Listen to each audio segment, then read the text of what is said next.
where are we, Luke?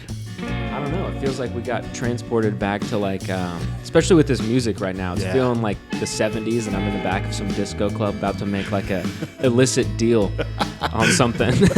Back in Harlem, you're in the Bronx, right? Yep. 70s Bronx, American Gangster, right? Is that what you're going for in here? Fat Cat Nichols, right? Nicky Barnes. Anyway, yeah, I you like can see it. where my life has led. Well, I thought those were all your synonyms. Yeah, They're all those are all famous gangsters and drug dealers from the Yeah. 70s and 80s in Harlem. was that your inspiration for this room? Actually, And no, it's Mickey just Mouse, I another see Disney. podcast that we're deep into right now, Okay. working on. So, Nice. Well, I mean, there's an introduction right there. how you doing? How are you, man? I'm good. This is incredible. I met you for the first time 5 minutes ago. 5 And, minutes ago. You are. You're already regretting it. No. We just don't even know what to jump into yet. 'Cause Yeah. so many different things we could talk about. In the first 5 minutes that we've met, you've told us about magazines that you've worked on, true crime podcasts, and of course, we're here at Merc Bar as well. So it's like, where do you begin? Have you ever interviewed anybody this old? It's probably, let's start with that. That's Whoa, probably well, how why. old are you? I think we probably have at some point or another.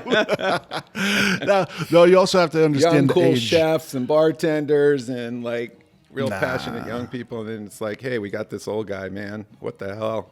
What's he done? Young, passionate people don't have stories, though. I'm just kidding. Yeah. They're going through the story. They're building doing it phase. now, right? Yeah. I think we're actually on to a new podcast for you.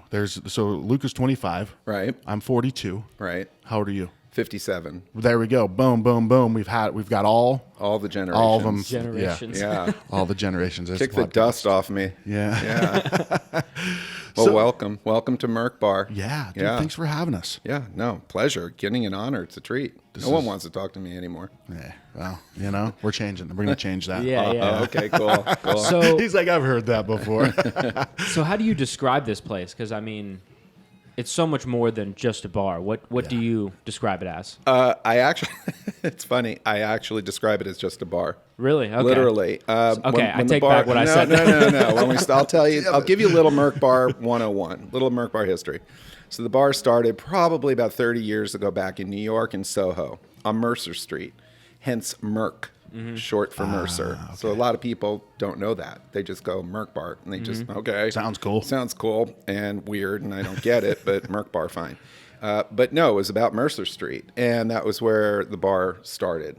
And about, I don't know, year and a half, 2 years into that,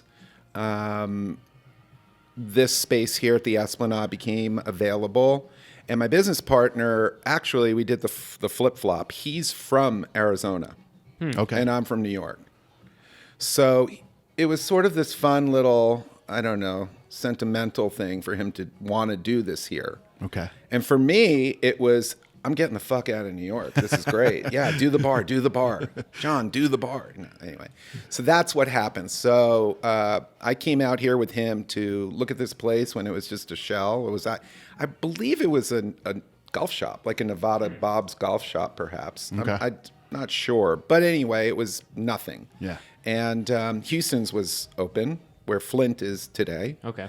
And that was it, right? And So there was no theater or... No. Yeah. And so I was just, it was the middle of summer. I had just launched my second magazine in New York at the time called Black Book. And I was just, I think, emotionally, energetically ready for a change anyway, just time to get out of New York. And I come out here and it's like 180 degrees. Not the angle, but the actual temperature. Yeah. And he went to get the keys from the landlord, and I'm just sitting on a planter with the sun, and there's this wafting, amazing smell. And it wasn't like the grease trap or fries from Houston's. It was actually orange blossoms. 'Cause Oh, wow. The blossoms open up in the summer. I did not know that then. Yeah. I just felt like, what's that smell? Is that the air? Where is this place? Like, I'm coming here. If that's the air. So you I'm said moving 180, here. like that's like... That was hyperbolic, welcome, but it felt... welcome. Yeah. Did you feel like... Did you like it? I was immediately... I went home and sold my piece of the magazine to my partner and basically packed up, gave my apartment, a rent-controlled, by the way, apartment to a friend of mine who's actually now another business partner in the podcast thing. And I split. And I came out here and I ran the bar for a year while working on launching what at the time was called City AZ, which was the AZ companion to the one in New York, which was just City. Okay. It eventually morphed into Desert Living. We changed the title because City AZ just seemed a little clunky. And so we just said Desert Living. And it became Desert Living. And yeah, that's the beginning of the bar. But the bar here, it was like this elevated version of the one in New York. So the one in New York, I guess you could say, I don't want to say concept, but the design theme was that of, or aesthetic was that of, an Adirondack ski lodge. So there was a lot of original barnwood that was brought down from upstate New York. Antler, we made screens for the walls out of antlers. Wow. And What do you mean screens? Like a wall of antlers. Yeah. We just would weave them to make a screen, like, a divider. Yeah. But it was an antler wall. Sure. That's awesome. And over the bar was a skull, like a rowing skull, like a canoe, but, a skull. But it was just made of linen. And so the light shone through that and illuminated it. So it had all these design elements that, that Jon really, I think, very adeptly put together. Cowhide ottomans and banquettes. And it was definitely something unique for New York, especially back then. Unique New York. Yeah. Unique New York, for sure. Well, let's back up a second because you're from New York. I am. Born, raised. Born and raised. What was young Rick like? Young Rick. Well, how young? I mean, from where your parents? What did they do? And how did you come up? How did I come up? So we're going back. Way Got back. it. Yeah. Way back. I Got like to dig deep, man. Dig deep. Yeah. Well, I was brought up in the 70s, a 70s kid. And so latchkey kid.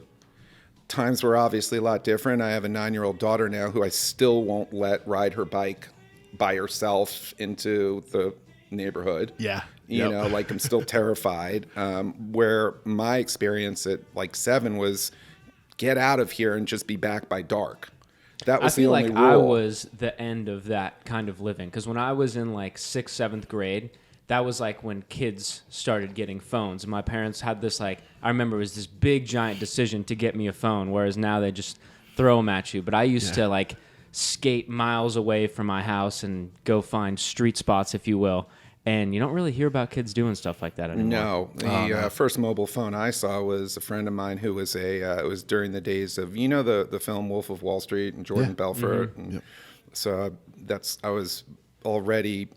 knew Jordan. I was in that scene. I wasn't on the market, but I knew all those guys and stuff. And so, but one of my friends who is a big, Wall Street guy, I remember we were down in Florida. And we were at a strip club in Miami. He had a place in Miami.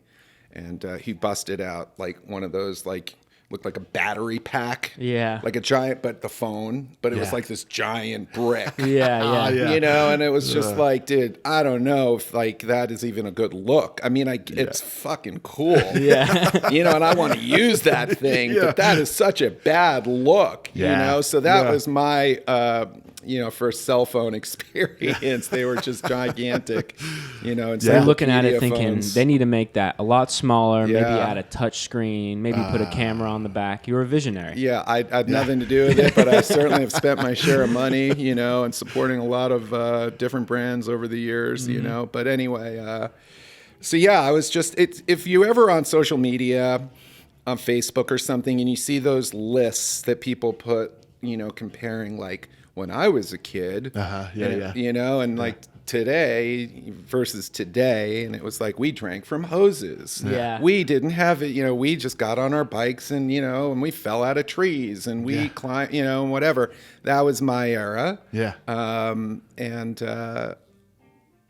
and that's, my fondest memories really was just that kind of self-discovery, an only child. So I did a lot of exploring, literally just out there in the streets. And this is in New York, right? This is in New York, and just figured it out. And then, went out to, finally went to a private school that was it was actually, if you've seen the movie School of Rock, it's the School of Rock. No not way. not the program, Yeah. but the building that they filmed that in was my school. So you weren't right in the city, right? No, I grew up in Long Island Okay. and moved into the city right after college. But I didn't finish college. I did 2 years of college and then moved into Manhattan and was there for 18 years. What were you studying while you were in college? I'd say pot dealing, Pot dealing. ping pong, Yeah. No, I mean, You know your way around the paddle now? honestly, a few stories, but no, like sincerely, I think that I've always been such an alpha, an A type.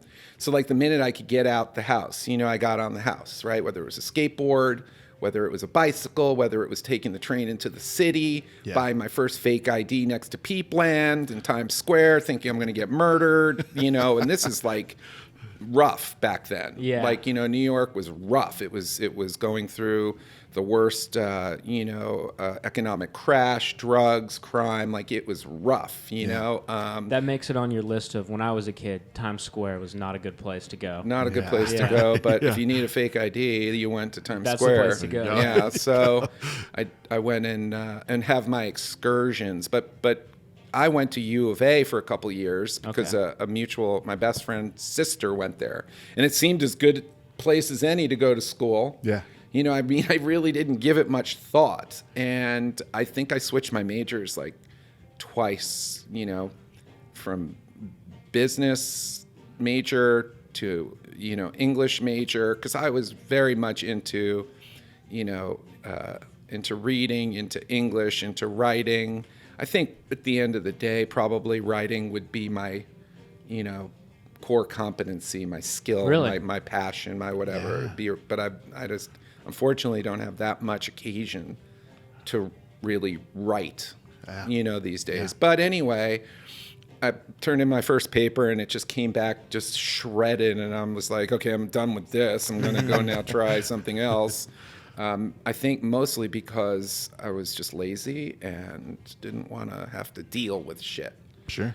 I don't think it was really, like, it didn't crush my soul or actually turn me off to being involved in writing. It was just like, seems fucking hard. Yeah. I'm going to try to find something easier to do. And I was always, I think that was probably the theme for the first, next 10 years was like, what's the easy thing to do? But like entrepreneurial, Yeah. and also not having any real world experience in business, not knowing what things required. So everything just seemed like, I don't know, I'll just do it. Very millennial, really. Yeah.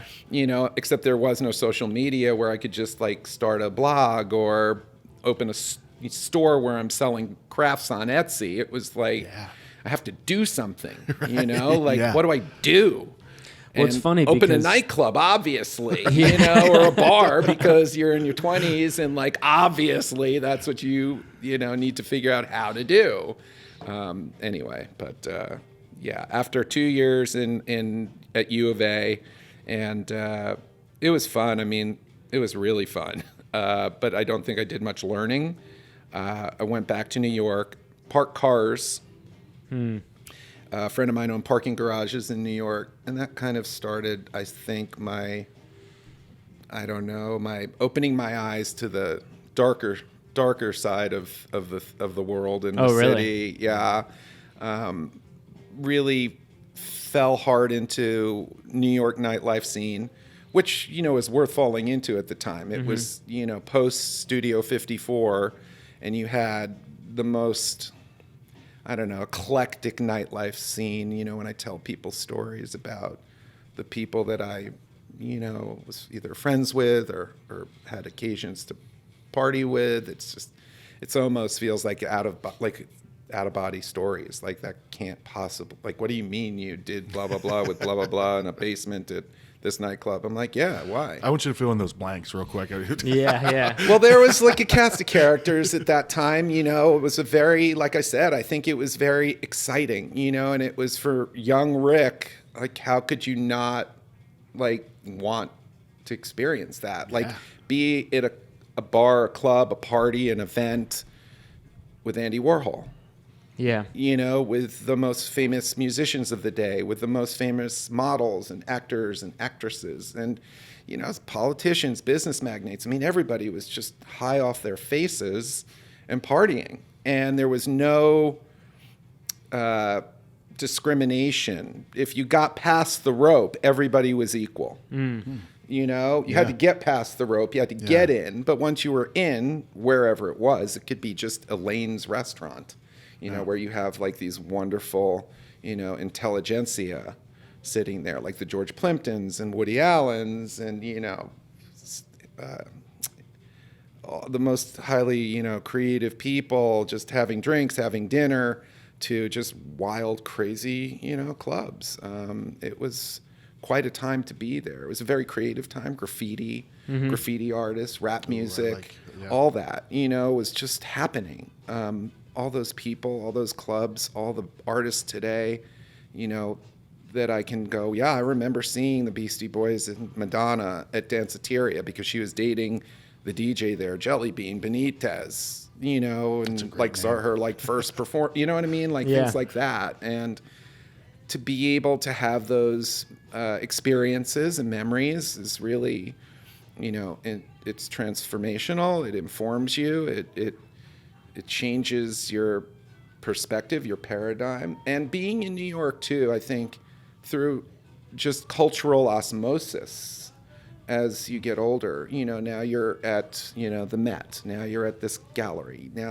But it all came through socializing. Like, I didn't sit there and go like, oh, it's Sunday. I think I'm going to go over, you know, to the Whitney and see the latest exhibit. It was like, oh, there's a good party there tonight. Yeah. And I'm like, damn, this is a Whitney. Oh, this is so cool. You know, that was my partying. The party, I don't want to make it sound, partying implies more like drugs, like heavy drugs and stuff. The social scene was my vehicle. Okay. You know, to experience a lot of things at a very, you know, interesting and exclusive and high level. You know, I don't know if I think about New York this way anymore, but I used to feel that New York was a place where it was the best of the best of the best. Whether it was food, fashion, art, financial sector, it's the best of the best of the best especially at that point there. In time. Sure. You know, really. And, you know, I don't even know enough about it. I go back once in a while. I don't typically care for it anymore. The New York that I knew is definitely gone. It's just a big shopping mall. You know, I had cab drivers from Staten Island, and, you know, you had those big, you know, cabs. And that just doesn't exist anymore, you know. The old guys with the soubrette hot dogs, and, you know, it's just not there anymore like that. Nah. And but you lived it when, like, what people's dreams are of, like, when I think of, like, moving to New York City, that's what I think of. But then I moved there, I'm like, oh shit, this isn't what I want. But you live that, you know. Yeah, it's funny. I was just listening to a podcast that I like, and Jon Stewart was the guest. You know, he's doing PR for his new Apple TV show. Okay. But anyway, they had him on, and he's telling some story, and it's funny because I remember Jon Stewart from meeting him and hanging out with him at a friend's restaurant and so on and so forth. But he's telling this story. He's like, oh yeah, back when I was younger, you know, just starting out in the comedy clubs, and I used to bartend at this place in the Village, you know, called Panchitos, this Mexican restaurant, and I mean, this was just this morning. Yeah. And I was just like, God, Panchitos, I love that place. You know, like, it just doesn't, I mean, it's there, it is there, but, like, it just isn't there. It's not there. It's not there anymore. Yeah. You know, there are very few places, you know, that I think you walk into and you still see the ghosts. Yeah. You know, I mean, you can feel like, wow, this is great. This is like an old school place. Yeah. But, like, you just, to feel it, because the people just don't inhabit it anymore. Especially when you can compare it, right? Like if you have something and you don't know any other, you're like, this is awesome. But you're like, you're in the shadow saying, I knew what it was. Well, yeah, but not that was one of the funny things when I first moved out here. And I would get there would be some that would say, oh, you went to, eat at Houston's. And I mean, that was a big deal 25 years ago, that place. There really was nothing. When I moved here, it was Tarbell's, Houston's, one nightclub across the street from Merc Bar called Empire, and the big spot on Friday night, which now you can imagine my complete, shock, was P.F. Chang's at the Scottsdale Fashion Square. Really? Was like the place to party. To party? You couldn't get in to go get a drink at the bar. The one in Scottsdale? It moved across the street, but okay. it was, at the mall, right in the front where there's the Mitchell, there's the furniture store, but that used to be where P.F. Chang's was. And that was it. Literally, that was it. And I would just, don't you love Houston's? Isn't it great? And I go, yeah, it's great. I love Houston's. And come on, tell me the truth. You're from New York. Yeah. What do you really think? And I'm like, no, it's good. I like it. I actually do like it. It's fine. I go every day for lunch. Yeah. Chicken breast sandwich, the Biltmore Club. It's like, come on, just keep, goading me. And it was just, and I remember this particular person, I was just annoyed. And I'm like, full New York. I'm like, what do you fucking want me to tell you? The place fucking sucks. It's stupid. All you people are stupid. Fall off the fucking bone ribs. What? You ever fucking have real barbecue? Like the whole thing, right? I'm like, are you happy? Is that what you wanted to hear? Yeah. And I actually didn't even feel that way, but I felt like that's what you wanted to hear. That's what you wanted to hear. Yeah. You just can't imagine that I go, no, I like Houston's, it's fine. Yeah. And I think fine is an insult. People hear it it's fine. It's fine. Fine. Does that mean, in New York, Yiddish, meh? Yeah. Fine is meh. Yeah, it's fine. You can go. It's fine. If I ask my wife, how you doing? She's fine. I'm like, oh, shit. Yeah. I'm fine. Okay, we'll talk about that. We'll circle back on that later. We'll put a pin in that fine for now. I'm going to go get. Well, I like that. So then I like that perspective, or would love to get your perspective on coming from such a food and beverage culture, specifically that side of it, food and beverage, to Arizona, to see the evolution of when you came here to where we're at now. Good segue. Yeah. Good segue. Let's just get out of this nightclub stuff and get right back to Arizona. No, I just think we have a full episode for that. I think this is a two-parter, by the way. I just wanted to say. But, so the Arizona food and beverage scene. So I guess when I first moved here, one of the things I was very excited about was the potential. Okay. It truly, to me, and I don't mean this in any, disparaging way, but it was like a one-horse town to me. And I love that fact. I love that I felt quaint. Everybody went to Hava Java, over, on whatever, 32nd Street for coffee, the old school crew. And then they went to, I like that. That's what I loved about it here, Yeah. Nobody was trying to be anything, right? They were just being, right? Doing their whatever it was, And there was no big national food scene, national food conversation. There was no mixology. When Merc Bar opened here, 93? 96. 96, It was all really very well-dressed young people, guys wearing dress shirts and slacks, dress shoes, and girls all dressed up. And it was the era of Sex and the City, right? So literally we were serving Cosmos out the door, which today nobody would order. It'd be whatever, Cosmo. What you don't, Angelo. Is that a name? Lame. So anyway, but that was sort of the vibe at the time, and I think that the first big sort of moon landing, I think, and listen, Christopher was actually, I should say, Christopher was across the street. Eddie Matney was across the street. So that mall was there, still built more. Yeah, there was a place called Steamers and Roxanne and a Mexican restaurant there. Anyway, but there, there really was no, the old guard of chefs was like, at the time, Alex Strada, he was an exec chef at Mary Lane's, and he would come in here all the time. Christopher had his place across the street, and it actually wasn't at the mall at the time. It was at the bottom of the building, Caddy Corner, 24th Street, where Over Easy is. Okay. Oh, gotcha. It was down there, Christopher's. And Tarbell, and you had this old guard thing. So it's like Roxanne, Tarbell, Christopher, Alex, probably this other guy at the time, Jamie McDevitt, who's gone on. He was amazing. But this is like kind of classic, fine dining type of... Rancho Pino. I'm spacing on her name. But that was like they were the chefs. And now it's like the Mount Rushmore of Arizona They're like food. and it was always like every event, everything. It was those guys, those guys, know, and it was all, again, fine. Yeah. It was fun. Yeah. So it didn't matter. And to be honest with you, some of my fondest memories of places in New York, restaurants, had nothing to do with food. It was just fun. Yeah. I'd go to a bunch of terrible places, but they were fun. Yeah. So I didn't care. But anyway, but slowly, I think the, places started to pop up, obviously. More and more, restaurants started to pop up. There really wasn't too many, and to this day, I don't even know still how many cocktail bars. So we'll circle back to the just a bar thing at some point. Because they all serve food, Sure.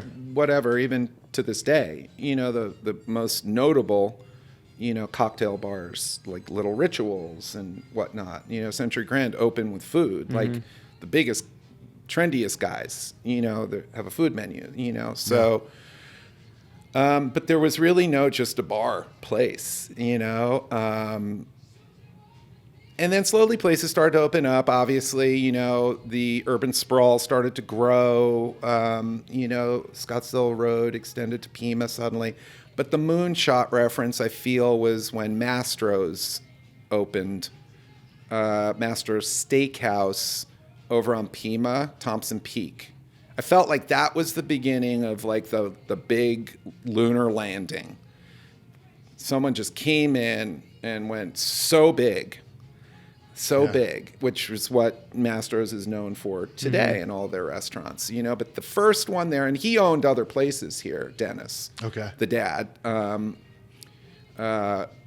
He actually had a place right across from Merc Bar called Marco Polo.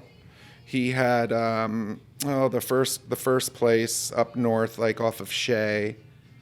I don't know. It had a funny name. I don't want to say like Beefeaters, but like something. But anyway, Mastro's Steakhouse, I felt, and I'm sure much,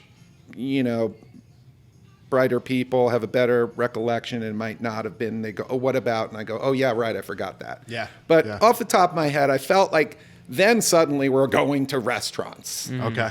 Right? Like now suddenly we're going out to restaurants and we're trying to get a table. And it's like, their whole thing, their whole shtick. What do you mean when you say they went big? Like, what do you mean? Well, I mean, it was, first of all, an enormous restaurant. Okay. Enormous prices, enormous steaks. Like suddenly you're getting, you're able to get 48-ounce double porterhouses. Jeez. You're getting the whole big martini thing. You're getting the waiters with, the white waistcoats. I mean, everything was just big. Here's your dessert. It looked like it came out of one of those carousels from a Greek diner. Yeah. Like here's a slice of cake that's like the size of your thigh. They just went big. Yeah. And you drop big money there, I mean, you could go to Tarbell's and Christopher's and those guys and certainly spend a ton of money. But, mostly you were buying like an expensive bottle of wine or something. It wasn't really like the food. Okay. But like Mastro's, you're like, give me the shrimp thing and the Mastro's macho salad or whatever. And it's like lobster mac and cheese. Right, lobster mac and cheese. Yeah. Here's 40, here's 40, here's 80, here, and they're just like, what the, and anyway, I think that was to me, everybody started to go, wow, we can make money from doing restaurants here. So there was this big wave of restaurants that opened with the goal to make money. I don't think the goal was to have great food. I don't think it was about super passionate chef owners. I think it was just like, let's just open these places and feed people and make some dough. Okay. And you started to see a lot of that. You started to see a lot of corporate places, like pop up everywhere. Yeah. So we went through, and people loved it. Again, back to that Friday night at P.F. Chang's. P.F. Chang's was big. Kona Grill was big. Ziteas was big. These were like socially driven party places that people would go to eat and party and go to the mall. And like on a Friday night, you couldn't even get into these places at the mall. It was hilarious. And I don't mean, listen, I was trying. I wasn't like, my nose wasn't turned up at that. Sure. I'm here. I live here now. Yeah. And I want to go there. Yeah. I want to meet girls. Like, I want to party. Like, the whole thing, and it's like, damn, I can't get into Kona. Like, it's just was crazy. And so, I think that Arizona's, the food scene started to grow that way. Farmers markets were still non-existent or very, scarce and very sort of in their infantile stage. It's like where your grandma would go to. Yeah, right? yeah. You weren't like, there wasn't Mr. Bob McClendon, and he took the whole left side of the market, and the other right side is Jason and Noble Bread, like, and then whoever's in between them now. It just was different, but that was, to me, I think, like the food scene. A lot of people tried to come in here. Wolfgang Puck tried to come in here and open a place called Aubergine. I don't think that the town was, I don't know that they actually did particularly a good job, as I recall. And it was also kind of funky, the space. You had to go upstairs, and it just wasn't, Arizona still to this day, it's like, if you can't just like pull right up, oh yeah, they're just already like strike.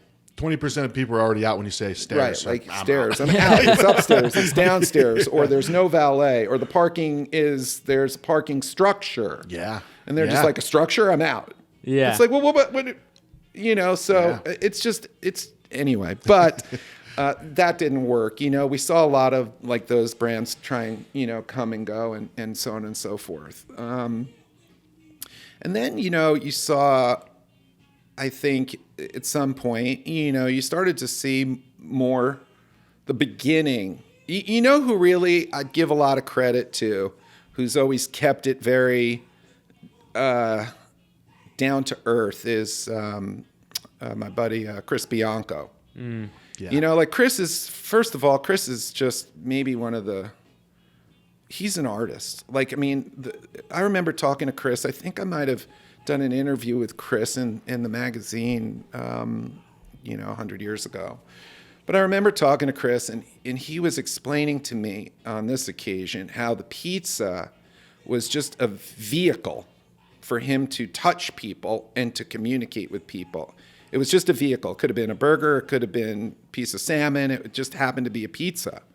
And, his trajectory went like this when a writer came from, I want to say like, Food and Wine, or I forgot the magazine, but it's a pretty well-known story. But they came out here, and it was like this whole like, oh, there's a guy from, from New York making pizza in Phoenix. Yeah. I got to go check it out. Yeah. Like, and then they were, what a great story to put into Bon Appetit or Food and Wine or whatever the magazine was at the time, right? What a great story. Like, if you're in Phoenix, Arizona, there's a great pizza. And like that Chris just went through the stratosphere, you know? From there, and deservedly so, by the way. I don't want to suggest that it was just he got some lucky with some press. You can get that press and then completely drop the ball. Yeah. But he's an artist. In the it's funny. Alex Strada and I, one day we were we were going to go have coffee with Chris and we were meeting him at Pane Bianco. And Alex was like, at this point, Alex was already in Vegas, working for Steve Wynn. Mm-hmm. So he was at the height of his powers, let's just say. I don't want to say career, because I still hope and expect, big things from Alex, because he's a treasure. But anyway, and they were really best friends too, whatever. So anyway, we went there to meet Chris for some coffee. So Alex and I are sitting out on a bench in front of Pane Bianco on Central, and Chris pulls up in his pickup truck, and he's just like, I'm sorry I'm laughing, but it's just so funny to me. Anyway, he pulls up in his pickup truck and he sees us and he kind of just like, gives us like, yeah, I'm coming on, hey fellas, I'll be right there. And he goes into the back of his pickup truck and he picks up like this, I don't even know what, like a 100-pound bag of flour or something, right? Throws it over his shoulder. And, Alex starts laughing hysterically. Right? Because to Alex, at this point in Alex's career, it's the polar opposite. He has a restaurant at the Wynn called Alex with like an unlimited copper pot and pan budget. It's and the purse stools, which they borrowed from, the Phoenician from Mary Lane's. But I mean, you couldn't, Michelin awards. Like, you just couldn't. Alex doesn't act that part, but like still that's on his resume. Yeah. So Alex is looking at Chris, and we're sitting there and from where Alex is literally visiting from and seeing this, he's just laughing hysterically. And then anyway, Chris comes over now, just like fully like wiping himself off, wiping all the dust off of him, the whole thing. And Alex is like, what the fuck are you doing? And he's like, what? I've got the flour, whatever. He's like, you don't got a guy that can do that? Like bring flour to you? Like, you really? Like, he's like, nah, I got to go get the flour from this person. And it's, it's a thing. Yeah. And we're laughing, right? That's Chris. Yeah. He is really the real deal. He's an artist. Whether it's food, paint, like it doesn't matter where you drop that guy. I wanted to talk to him once about opening a place. And we were standing at this development on Scottsdale Road, a residential development. And I don't know how it went from like, yeah, I think this would be great to do a Bianco, right? To he's telling me, well, listen, I think this is tribal land, or it was once. So we need to dig a well. And now I'm just like, this is pure Chris Bianco. And he won't remember this, but if he ever hears this, he'll laugh. And I'm now like, he starts going and I'm like, is this guy going to land the plane or what? Like, he's just so over my head right now. And he's like, listen, it's energetically the correct thing to do. We got to dig a well. We've got to get glass bottles. We have to offer free water to the people that live in the residential community. We have to use glass bottles that they can refill and whatever, because it's, environmentally friendly. And he's going off on this whole thing about digging a well and offering free water. And I'm just like, okay, yeah, that sounds dope. Let's do that. Now he's got me. Space. Right, now he's got me. I'm digging a well. And I'm not even talking about like, well, we could do a pizza thing. We could do this thing. We could do anything. And I'm just sounds like an old proverb or something. Before the restaurant, we must build the well. He is the most, he's a beautiful guy. He is just such a beautiful guy and deserves. And listen, this is a guy too who, by the way, out of anybody in town, he's probably one of the. I don't even know if there is anybody besides Chris that like had. At any moment, probably still today, and I don't know, what's on his forecast, for whatnot in business, but at any moment, he could have just pushed a button and had like 2,000 Pizzeria Biancos. Like at any moment, there was anybody with a checkbook, restaurant group, that he could have been like, you know what, pushing the button. Let's go roll these out. I want one in every city. I want 3 in every city. Yeah. And then we're going to Europe. And then we're going to Asia. He could have done that. And he didn't do that, obviously. Everybody, you've seen what he's done over the past few years. But like that to me, man, I would have done that as fast as somebody would have, the first offer. I wouldn't even wait, I'd just be like, okay, good, let's go. Like that's me, and God bless him, like he's the real deal, for sure, and he, I'll tell you what, I just want to tell this because I think it's such an important display of his character. So, he recently, he's had some back issues and stuff like that, right? And he recently, had some surgery and whatnot. And I was going to do a Merc Bar, and I am going to, but Merc Bar 25th anniversary event. Okay.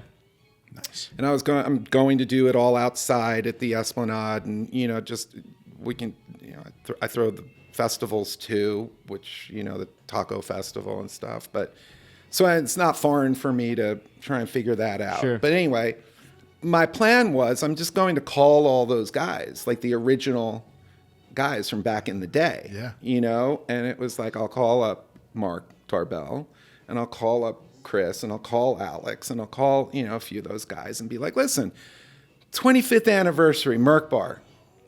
You got, you know, got to be here. You got to just put your table out there and do your thing and just, you know, make food for people, right? Like just do what you love. And so Chris literally is like in rehab still for his, you know, after surgery. And he's just like, oh man, you know, I'm going through my rehab and, you know, I'm going to figure it out.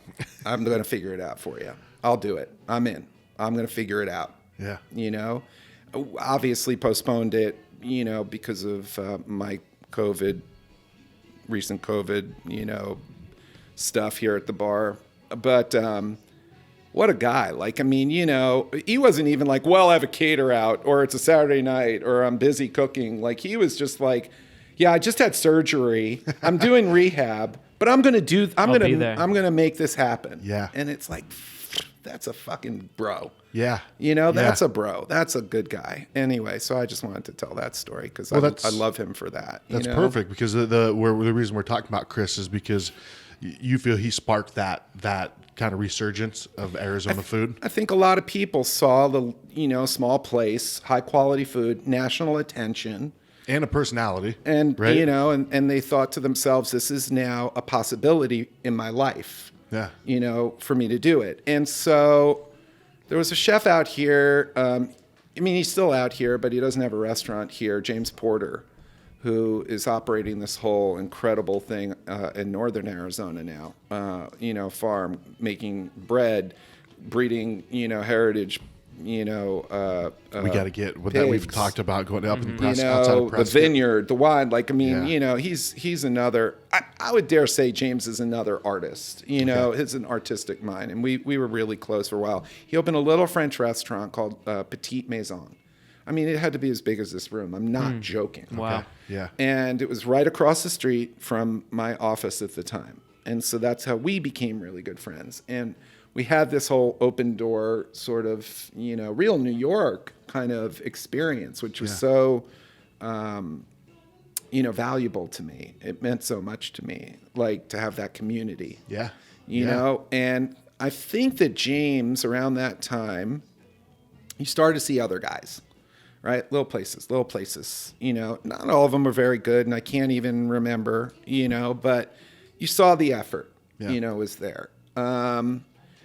I think that I want to say that I really, again, you know, forgive me because there's so many people that have done great things and I just can't remember everybody. But I also want to say that I feel another moon landing was maybe when Matt Carter opened up Mission with Brian Robb, or even Zinc Bistro. I'm going to Zinc Bistro. Okay. Zinc Bistro was opened by a guy who actually ran the bar, the Merc Bar. He was our manager in New York. He just, unfortunately, sadly, recently passed away. That was the last thing I wrote, was his obituary. But he came out here. Jon, my partner, said, do you want to move out to Arizona and open the Merc Bar, you know, for me out there? And he did. He came out. I think he ran the bar for 5 years. I was here for a year of that. And then he opened up Zinc Bistro. I mean, not like that, but, you know, for the sake of this conversation, then he opened up Zinc Bistro. And Zinc Bistro was a runaway explosive hit. I feel like Zinc Bistro might have been the first independently owned restaurant of that ilk. Petite Maison was amazing food. I quite honestly, a great experience there. My kind of experience, because it was very personal. You know, it was like really ma and pa. It was James and his wife Wendy. You know, and I mean, and they were a hoot. And like it was, and the food was super inventive and high quality, but still like, you know, traditional. Like he just did a great job.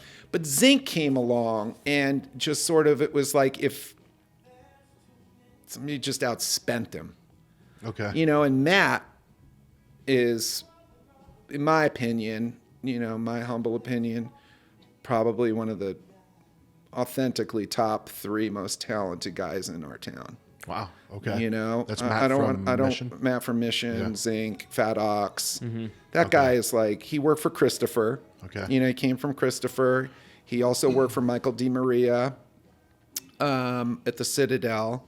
And I think that he went from Citadel to partnering up with Terry on Zinc. You know, Matt, man, that guy is seriously talented. He is, in the same way, like Alex Strada is a technician. Okay. You know, Alex is a technician.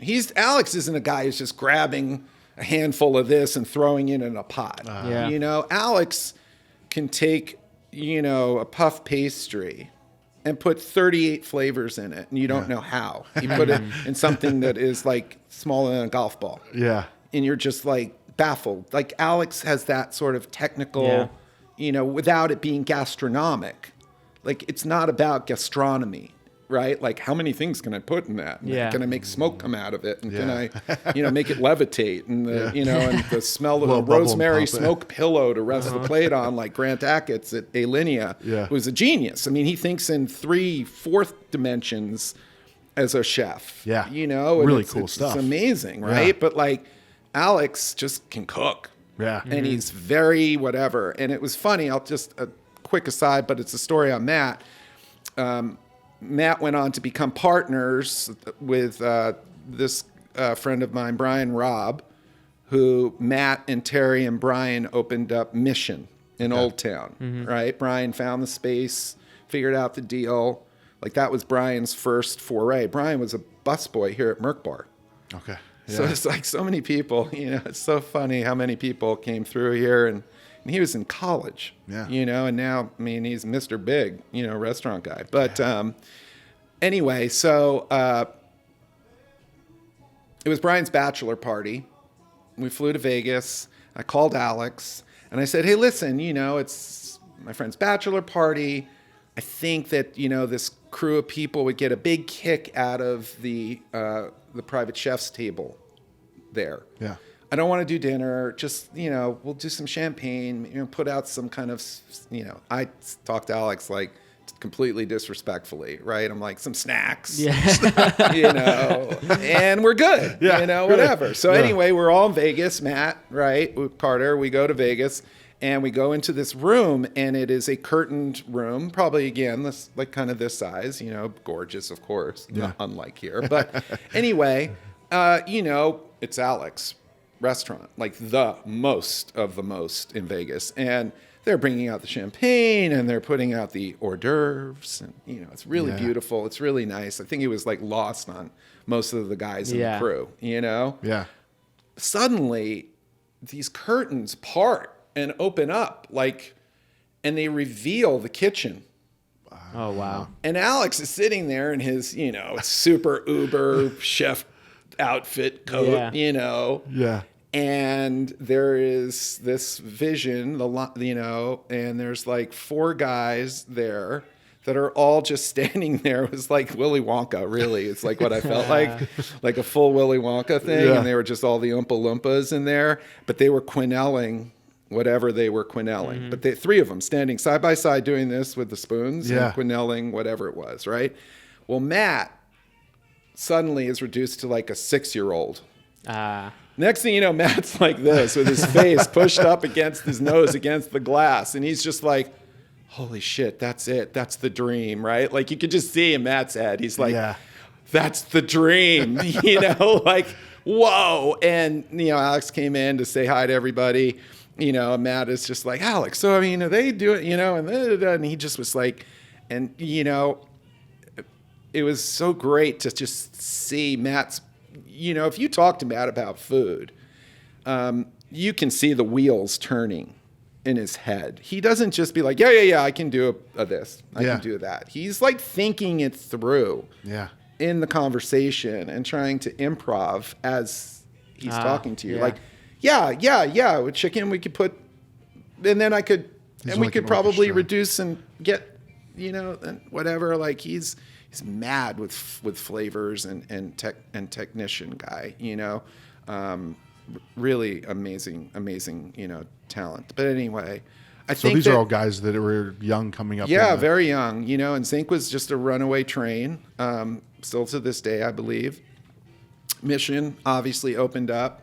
But then, as I said, I think that there became the next thing that happened to drive, I think, the scene forward was that it sounds terrible. I'm going to say the original chef guard, not the old guard, because I don't want to imply, that they're just old farts now, which they are. So, because I am, so whatever. We can all admit it. But anyway, there seemed to be like, okay, well, now we've got Matt Carter, and there was a few other, and Bo McMillan up at Sanctuary, and they were friends, and the friendships, and a little new community, and a little new crew, and they didn't all have their own places per se, but they were cooking at places, and so now you're going to, those restaurants where they're exec chefing, and it just started to become a little bit more vibrant, a little bit more fun. You weren't going to Tommy Bahama.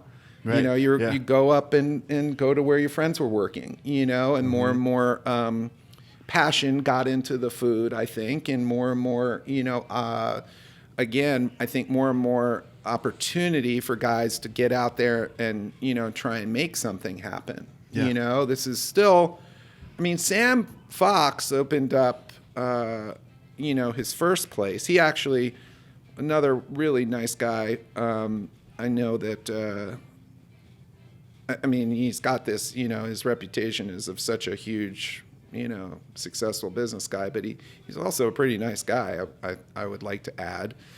When I had my magazine, Sam jumped right in and advertised, right away with like his first place. He had just come up here and moved from Tucson. Yeah. And nice.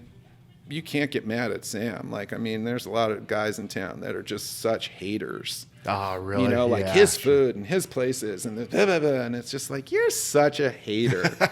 You're so just jealous. He didn't enjoy those spots, man. He didn't do anything wrong. He just won. Yeah. He won. Yeah. He figured it out. Yeah. And he's really super smart and super good at what he does. And he's worked his ass off, and he deserves every bit of his success and cash out and whatever he does next. He has fucking earned it. Yeah. And if you don't like the food wherever, fine. Did he get bought by, Cheesecake Factory or whatever? Whatever. Yeah. I want to get bought by Cheesecake Factory. Tell me one chef in town who would be like, I'm sorry, I can't sell to you, Cheesecake Factory. Yeah. You want to roll out 20 of my restaurant? No, I'm sorry. Chris Bianco would say no. The only okay. You got me. Okay, fair. Touche. Well played, Eric. Well played. See, I listen. But I think that, then you started to see a little bit more of a community. And about the same time, I think you started to also see bartenders now, and the whispers of not mixology per se, but more of an elevated cocktail program found at places like Jade Bar. Mm-hmm. I think Merc Bar fell off, the radar at this point, really. It wasn't really so much a trend-setting place.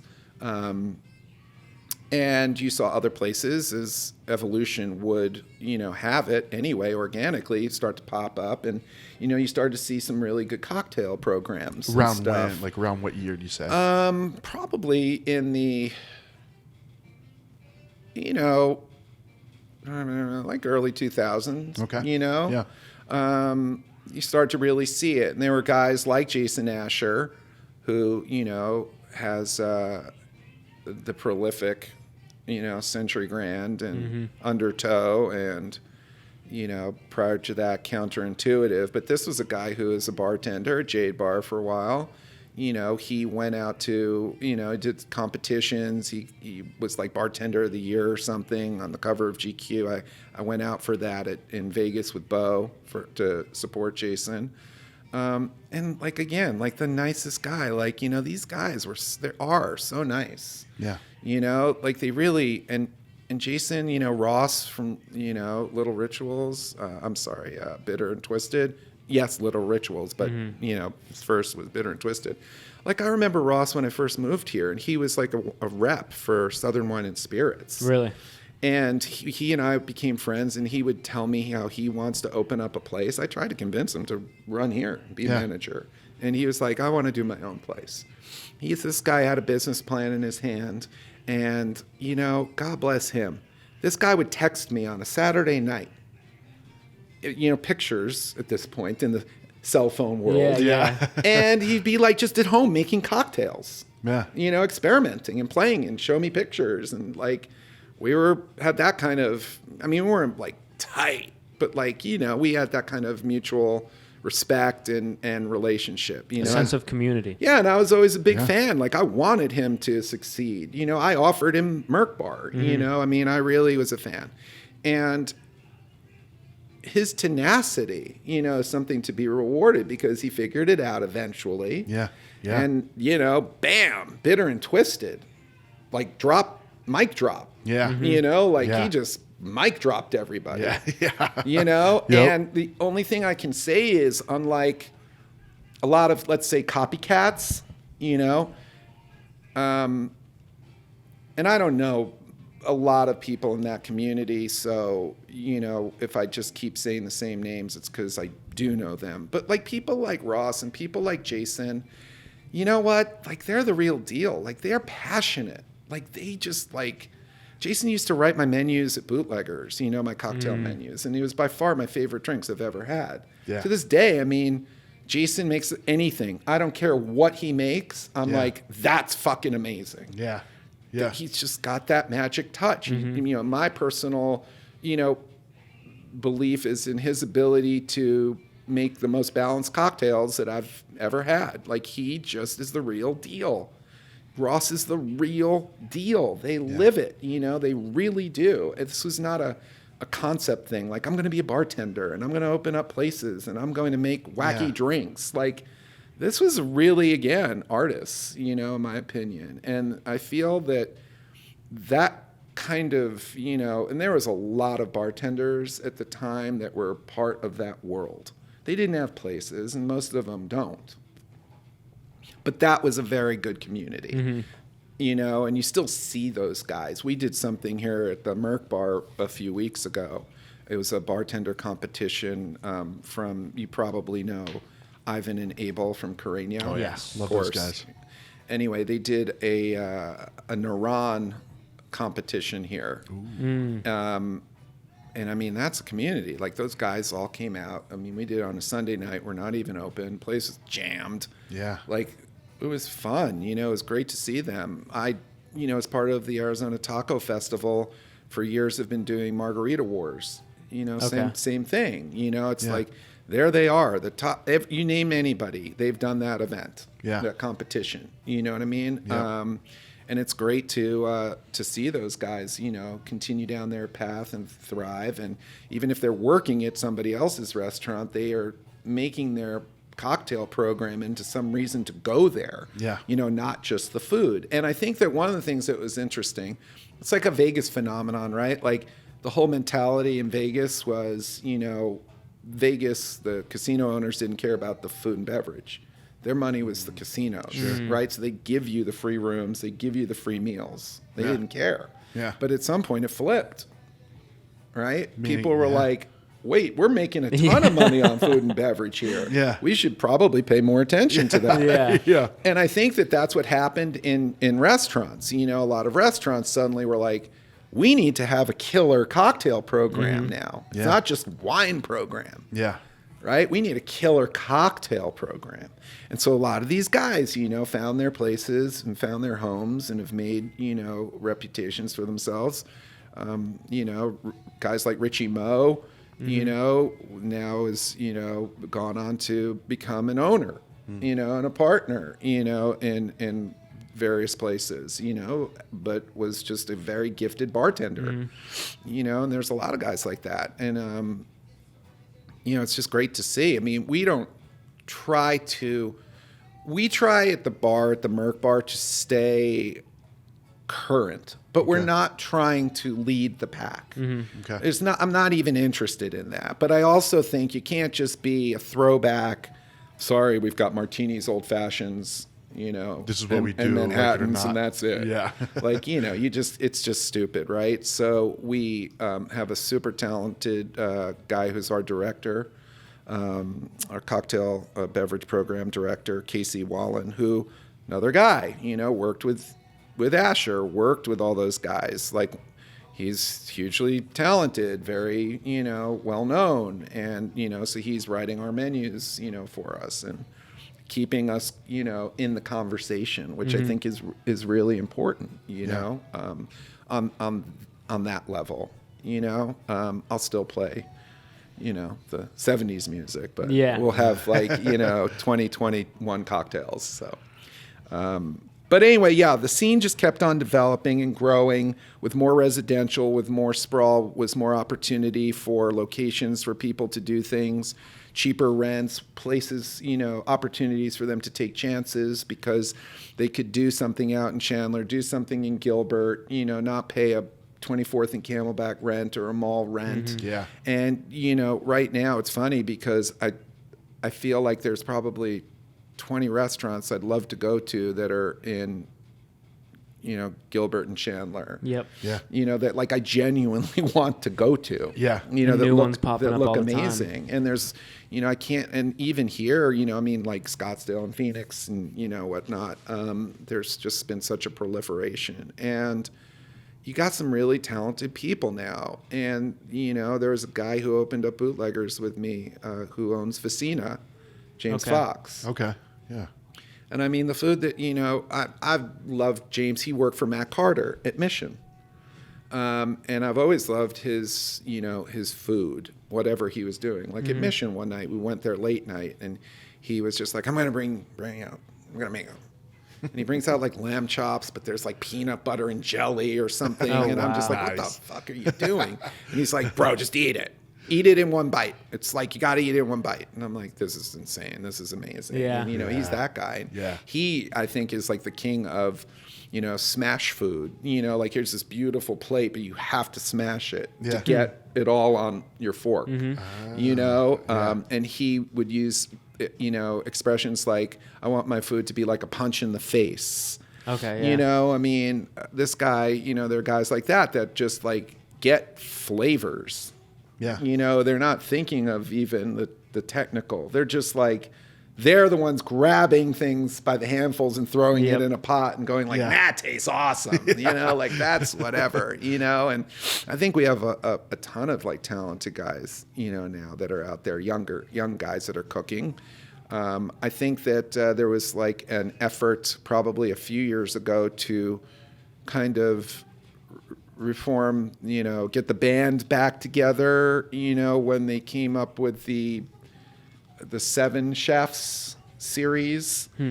Sort of this there used to be Tarbell and Christopher and whatever, but now it's, Stephen Jones and Bernie Cantac and Scott, Little Miss Barbecue and, whatever the Gio Asso, from Virtue. They became a thing and they went to the Beard House and they, that was the PR of it. But they're all friends. Okay. They, Jacob Catino, with, whatever. Jacob worked at Bootleggers for me. Steven was a chef at Bootleggers for me. Did a 5-minute stint, albeit. But these are guys I know. And, Scott Holmes from Little Miss used to participate or compete in the Arizona barbecue festivals that I threw. Yeah. I met all these, I've known, and I've seen them go from I'm just starting to figure out to I'm Scott Holmes. Yeah. It's damn. Yeah. Can a guy get a brisket? So well, it's almost like what you came from in New York, right? There was that scene, right? Now you kind of have this, this guy came from this, and now he's this. Doc from Pedal House told me we did something with Adam Allison. He's like, oh, I remember when Adam was expo at BJ's Brew House. So he, now Adam is, Adam's awesome. So I think that the thing, if I was trying to look at it at like an F&B timeline, like you were asking me, yeah, I think that what happened is kind of what happened in Canada. So in the food scene there, it was chefs trying to do Canadian food. okay, Right? Like they were trying to do, what's the food of Canada? Like what are Canadians, right? They were very about that. And I think for a long time here, it was the same thing. What happened in Canada was, I'm so sorry. I can see Chuck, I can't remember his last name. Chuck Hughes. Guys like Chuck Hughes in Canada, right? They suddenly were like, fuck this Canadian thing. Like everything is in poutine. Yeah. And they just were like, I'm doing my food. Yeah. I'm from Canada. I live in Canada. Yeah. So it's Canadian. yeah, Right? Yeah. Like by virtue of the fact that I live here, grew up, it's Canadian food. yeah, So then you had guys like him, Matty Mathis, just all these guys. There was just like on a national level, these guys that started to just be like, that's my food, that's my food, that's my food. It wasn't like regional even per se, right? It was just, that's my food. That's what I do. I'm taking a steak and I'm going to put something weird on top of it. And then I'm going to put it on a bun, and there it go. And then you had Instagram kind of, right? Like then social media started and everything became about the picture and the wildness, and people tried to get, more and more wild. But I think that happened out here.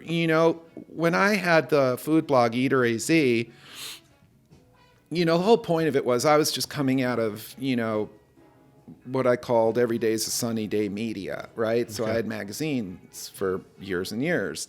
And you can't really get into, your magazine and start talking shit about people and think you're going to have it for very long because nobody's going to advertise. Yeah. So everything you wrote was like, oh my God, this is so great, and that's so great, and they're so great, and everything's great. Yeah. It's always a sunny day. And the idea of Eater AZ was because I didn't really, this kind of new community that was coming up. I was still from the older guys. I'm just going to go out there and, my partner, and just tell it like it is, not like as a New Yorker, but just like, I'm going to just be honest. And if people, and I went to wherever, and honestly, I don't get it. I don't know why everybody thinks that's so great. It's not so great. And, and here's why, and so on and so forth. And it was a very well-read, very popular blog. There were no food blogs. There was no food bloggers. I don't want to say like, this isn't about like tooting my own horn. I'm just saying like Merc Bar at the time when Merc Bar opened out here, there just wasn't anything else. Sure. Yeah. So it was easy for Merc Bar to be successful. No competition. There was no food blogs. You had magazines, but you didn't have like today, like a zillion bloggers, right? Everybody's out there. a blogger now. And there was like only one or two food critics at the papers, which I would, with my partner, we would actually review their reviews. We were like, they're out of their fucking minds. If they think, they think that's the top 10 burgers. Here are the top 10 burgers. Yeah. Like we just were, I don't want to say assholes, but we had fun with it. This was like the whole James Porter era and Petite Maison, and we were having fun. And then that led to doing the food festivals. I wanted to do a big food festival like Aspen Food and Wine or, whatever, South Beach Food and Wine. And I did a little, research into that, and I had thrown a million events because of the magazines over the years. I wasn't a stranger to the events world and how to execute an event. But when I looked at what those events actually contain and require, I was like, I don't have the bandwidth at all. It would be like Sure. Every day there's 20 micro events. Yeah. And they're all like Jada De Laurentiis, sponsored by Berea. Bobby Flay, sponsored by, Pampers. Like, I mean, major national, major. It wasn't just like, we got a wine. Yeah. We got a beer sponsor. Let's go. I mean, it was really, and so I had actually called up the guy at a mutual friend who did those events. And I was like, listen, do you want to come to Arizona and is Scottsdale on your radar? And he's like, yeah, in a few years. I'm like, great, call me, and I'll lay it out for you. I don't want, I can't do it, but I'd love to be part of it. And so I went back to the drawing board, and like at the time I was infatuated with barbecue and grilling. Like, just how do you make meat? Yeah. And then it was like, with fire. Bingo. Do a barbecue festival, but then of course, we had to elevate it to where it was a KCBS sanctioned competition. And we did it on this dirt that is now an apartment building across from Olive and Ivy. Okay. There's that big apartment building there across from the parking and Olive and Ivy. And it was just a dirt lot. Really? And so a friend of mine, managed that lot at the time for Starwood, and he gave it to us. He's like, just get insurance, but we're not charging you. Go ahead and do your event. Wow. Nice. And so we did the first Arizona Barbecue Festival there, and, we had like 60, something like 60 guys, a lot coming from out of town, like the guys you see on TV. Yeah. Like the guys you watch on TV, on the barbecue shows. Like, the real guys would show up with their fucking crazy trailers and their whole thing. And it was the most fun I've ever had. I mean, it was so much fun. The events sucked. I mean, they were amazing events. Yeah. We just did a terrible job. We had no idea what we were doing. We were so beyond over our heads. I was like on the ground in the dirt picking up coleslaw and rib bones. And then at the time, McCain was coming to do a special appearance at the event for us. And I'm like, oh man, like, hold on, let me, I don't know what, got a bottle of water, I can do, it was just bad. And I don't know that, I think it took us like a couple years to get our arms around how do you do an event that big, and I think our biggest problem actually was sanitation. We were just like, volunteers will pick up the trash, we'll put some trash can, and we didn't know, and it became this thing, and we would get destroyed on social media, Facebook at the time, like these guys, and I'd answered every fucking email. Yeah. I'm like, you're right, we suck, but check us out, give us one more chance. We're gonna figure it out. And I used to pride myself on my 100% retention rate. Okay. And turning people around because I was honest. I'm like, you're right. There was no shade. There was no this. There was no that. We just didn't know. Yeah, you don't. And cut to today, the Arizona Taco Festival, 40,000 people, thereabouts, 2-day festival, at a sports complex. Yeah. I think at some point we figured it out. Yeah. I would definitely say that my partner at the time, David Tida, he was definitely the forward face of all of it. We talk about artists and we talk about the passion. He was the soul for sure. I was trying to make a business of it. Sure. But he put his, not to say I didn't. And creatively, I think that, I was very involved creatively. But I'd say something like, hey, let's do a Chihuahua beauty pageant. And then, but he would like take that and he would like own it. Yeah. I would be out of it already. I was throw out just some like, dude, crazy it'd be idea. so funny. We do a Chihuahua beauty pageant. They all get dressed up and the crazy people and the thing and blah, blah, blah, blah. And he would be like, oh my God, that's so funny that, and then he'd like make it happen. Like he'd own it, right down to like the last detail for it. And so I think we worked very well together in that regard. Like I would just throw 20 things at him a minute. And, if something landed, you couldn't ask for a better guy to like get it, not just get it done, but like to really own it, to love it, to be excited about it, and he's doing events in town. He has for years now, since we parted, as it were. pizza festival and donuts. And I know he did one other, French fries. Yeah. Fried Fries Fest. Yeah. And, that speaks to David. I want it to be like this national taco championship. Yeah. And David wanted to just he was really happy here. Yeah. He didn't need to be all that. I felt we were on different timelines too. Okay. I'm older. I just had a kid. I felt my horizon was much shorter. He was single. I'm like, dude, I got to go big or go home. Yeah. I can't just be making this and that's it. And I think David is, it speaks to him, in his integrity that he likes the smaller thing. He likes the local thing. He's all through COVID. He was a huge, defender of events, a voice in the community, the event and festival community, always, on the right side of that stuff. And his events, you can see they have that, they're handcrafted, if you will. Sure. You know what I mean? Yeah. They're not Super Bowls. Yeah. And he puts that kind of heart and energy, and he has the relationships with every single person that participates. I'm more like, come on, let's just shoot him an email. Yeah. I guarantee you I'll get them to do it. I don't need to drive out there to the heart of somewhere and, 80 hours away and meet with them. Just email them the thing. They'll do it. He didn't, he wanted to go out there. He wanted to sit in their restaurant, look them in the eye, have a talk with them, eat their tacos. Yeah. And it was personal.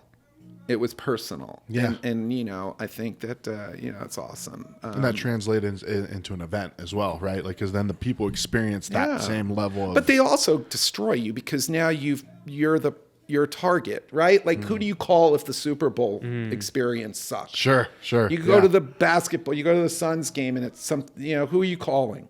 You going on Facebook and going to the Suns site and just going you suck? You got a guy serving me beer and it sucked and he was rude? It's like me and Dave, you just get, speed bagged.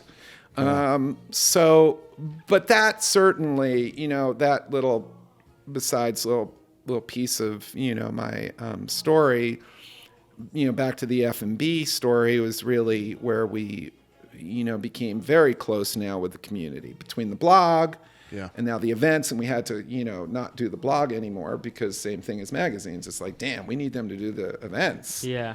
The blog, we can't just be like, he sucked, Yeah. It's so, and fortunately, I don't think we made any enemies. I think people saw the tongue in cheek of it. You know what I mean? We're both very good writers. We both have different styles, and it was just really a fun time. I wish it's one of those things. I see, the magazine. It's like me. I should resurrect the mag. Oh, forget it. Well, you know better. You already did that. Or the blog. Maybe it'd be fun to get that instead of all the bloggers. You go back to writing again. And Yeah, telling, the bloggers that don't even write not just anymore. like I went in and here's a picture, of something. But that's the world we live in now. So it's not even their faults. They're just literally feeding, the culture. Sure. And so nobody would even want probably what I would want to offer. So, yeah, but I think that, we saw the food, community grow, and we met a lot of those people and a lot of those chefs, and we saw the Craig DeMarcos, start and come out with Postino. I actually, the guy that owns the building, actually asked me if I wanted to rent that space pre-Postino. This is Postino Arcadia? Yeah. In the post office building? He's like, I just bought this building. Do you want to move your magazine there? Desert Living. That's a sweet little spot. And I was like, the rent's just a little out of my reach. We're here. Actually, this was the office right here. Okay. For the magazine. Okay. So free rent, and I was like, it'd be so cool. And I'd love that. And we passed on it. But just think how funny it would have been if we did. There'd be no Postino. And then think of the trajectory of Craig and Lauren's life. There'd be none of that. I mean, maybe, but that wouldn't have been the start. Yeah. It might have been somewhere else. And so who knows, you know? Butterfly So they effect, owe yeah. me by being a wimp and being a broke ass magazine guy who couldn't afford the rent over there.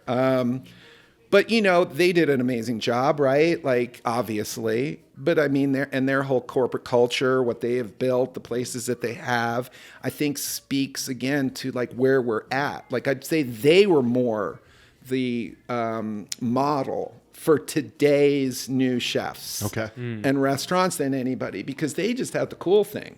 They were like, come on, man, I ride a skateboard, you know, but I'm just sold my company for like $800 million, you know, but like, I'm cool, you know, I'm one of you, right? And I think that, again, you know, that's kind of the spirit now with younger people is like, I'm just going to do it. I'm going to open up a place, you know, Hush Public House in Dominic, you know, like that's fantastic. He didn't need to have a big goddamn place. He just wanted to do food.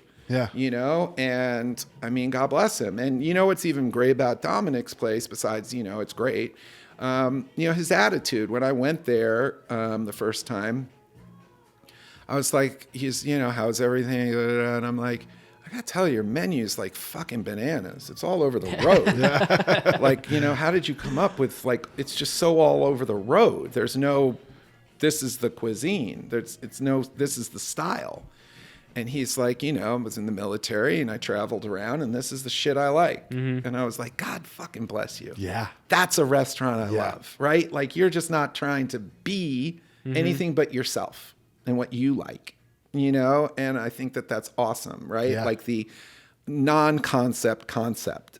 And that's, I think, you know, probably the saddest thing we have here is still the belief that you need to be a concept, whether it's a concept bar, a concept restaurant, like a concept. Why do you have to be a concept? Like, what's the concept? Just open a place. You know, make it good and do it right. And, you know, hopefully people will follow. But we are a concept-driven town. And people in this town, and I'm speaking hyperbolically, of course, you know, don't reward, you know, quality. They reward convenience. That's why you have a line down the street for Dutch Bros, but you can pop right into your local coffee place that has badass stuff, you know? And you can You see... just triggered me a little bit, man. I have Dutch Bros.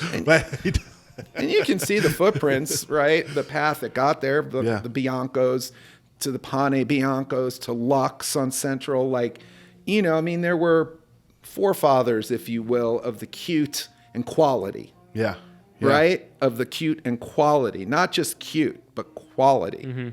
You know, and you can see they laid the groundwork for that, you know? And I mean, obviously, most of the places that still are making all the money and getting all the attention are gigantic, big box, Mastro's type places. You know, I was at, my daughter did a horse show. She's 9. So, sorry, it's just so funny, these little tiny people on giant horses. Anyway, I was at this thing on Sunday, and there was a guy there who just looked like he'd murder you. Like, seriously, like, I mean, just looked like he was a Marine, like he just, like, would murder you. Like, white supremacist murderer. Jeans, cowboy boots, beard, just yoked and, like, ready to murder you, trucker hat. Obviously, his daughter or something or whatever kid was in the thing. And I overheard him on the phone. He was on the phone, and he's like, I don't know, where do you want to go tonight? Mastro's? I hear they have like an 18-year Rutherford bourbon, you know, or whatever. And I'm like, what the fuck? Like, oh my God, talk about me, like, just completely profiling a guy. Like, you know, I'm the racist. I'm the asshole, you know? And if like, he is a hitman, though, that's what he's drinking. Right? He's but in I was disguise right now. totally impressed. I was just like, fuck, you know, there you go. Like, being the cynical guy again, not giving people, you know, the chance for whatever, because, you know, you've just seen it all and kind of like, we'll see. But you know, I have faith. I think that there's a lot of places that are opening up. I don't know how many are really. Restaurants are funny. They do have to, you know, require two things really, you know, on a business side. You have to have your version of the spinach dip. Okay. The thing that people go for. gotta go for the spinach dip at Houston's. Like, gotta go there, right? Like, I need that spinach dip at Houston's, whatever the thing is, right? Sure. There has to be a something on the menu that's really craveable, where you're like, crap, I need to eat that again, to get you to continually go. Yeah. You know? I like that. Or convenience, right? So that was the thing. A lot of people will say, no, they do the best chicken wings. Yeah. You know, I'm a chicken wing. I love chicken wings. Oh my God, he does the best chicken wings. But, you know, whatever, Zips is right there. Yeah. And it's okay. Sure. I mean, it's not the other guy. Yeah. But it's okay, and I can get it in 3 minutes. Yeah. And be done. Yeah. So I feel like they're up against convenience and that thing, you know, that's like, I gotta go back for that thing, whatever the thing is. Sure. Yeah. I think that those, you know, and, you know, that's a little disappointing, right? Like, to say those are the criteria, at least in my opinion. It can't be, you know, it should be experience. It should be a lot of things, you know, but I think that's where it falls a lot of times. You know, we're very linear. It's, you know, let's go to a movie. Okay, I'll meet you at the theater. And then, okay, good night. You know, let's go to dinner. Okay, went to dinner. Good night. There's no like, hey, why don't we go here and go there and go there and go there, and we can then after all that, we'll go for supper. That was my life in New York, like 8 meals a day. You know, like 4 a.m, you find yourself eating dinner again. You know, we just don't live that way. And it's not a big city or dense city in that regard. Quality of life is much higher. People are much healthier. Stress is much lower. You know, everybody has a 72-inch TV and a big couch, and they pull into their garages, and, you know, they pull into another garage, and they never see anything in between. Yeah. You know, and we don't have a foot traffic-y town. Mm-hmm. It's just, there's definitely a lot of geographical, you know, things that make it uniquely difficult. Sure. You know, to be a restaurant or to be a bar, you know, in this town. It's a hell of a thing, you know, and everybody will tell you it's not like there's tons of money, you know, in a restaurant. Yeah. Right. Yeah, even like a place that whatever is, I mean, don't listen, my heart doesn't go out to like poor Dennis and Michael Mastro or the guys that like own Fogo or Maple and Ash. Like, they're just fine. Yeah. Nobody's like going hungry over there, you know, or whatever. But still, like, you know, that shit costs a lot to run, you know? And I think that I remember the abuse that my buddy over at Mission, Brian, used to take when he opened. And he was like really the first guy with the, you know, the whole guacamole presentation. So he had the guac cart, and this was the whole thing around guac. It wasn't just like on a menu, like chips, guac, salsa, right? It's a whole thing. It's an event getting guac, right? Yeah. And people, and it was whatever it costs. I don't know. It doesn't matter. $14, $12, $16, whatever it was. And people would be like, are you out of your fucking mind? An avocado costs 99 cents at Bash's'. Yeah. How are you charging me $12 for a fucking single avocado? And it's like, they just don't do the right math. Yeah. Which is like, well, I have to pay rent. I have to pay that guy. I have to do this. I have the air conditioning. I have the lights. I have the, right? Like, that avocado doesn't cost me 99 cents. I wish it did. You know, that dish, by the time I'm done, costs me $9, and I'm charging you $11. I'm making $2. Relax. If you think it's that cheap, just hire your own personal guacamole chef at home. Right. Like, ask the guy to come to your house, build a cart, right? Build the cart that costs me like $1,000 to build this cart. Yeah, pay the person to take the dishes away. Yeah, right. To wash do the whole dishes. thing, and then tell me how much you spent, right? Or just come here and give me $12 and shut up and have fun. Yeah. And my cool music, right? Like, in my great atmosphere. So, yeah, I think that people, the public, don't really understand. I don't know how much that they really care. I don't think they care, again. You know, I think COVID really pointed that out in Arizona in terms of people, you know, talk about, you know, to bring up the reference the Beastie Boys again. I mean, fight for their right to party. Yeah. I mean, it was just like mayhem. Like, what? I can't go to wherever? Mm-hmm. And it's like, dude, people in New York can't leave their one-bedroom studio apartments. Like, you're all bent out of shape because you can't go to Ocean Club tonight or whatever it is. Like, fuck.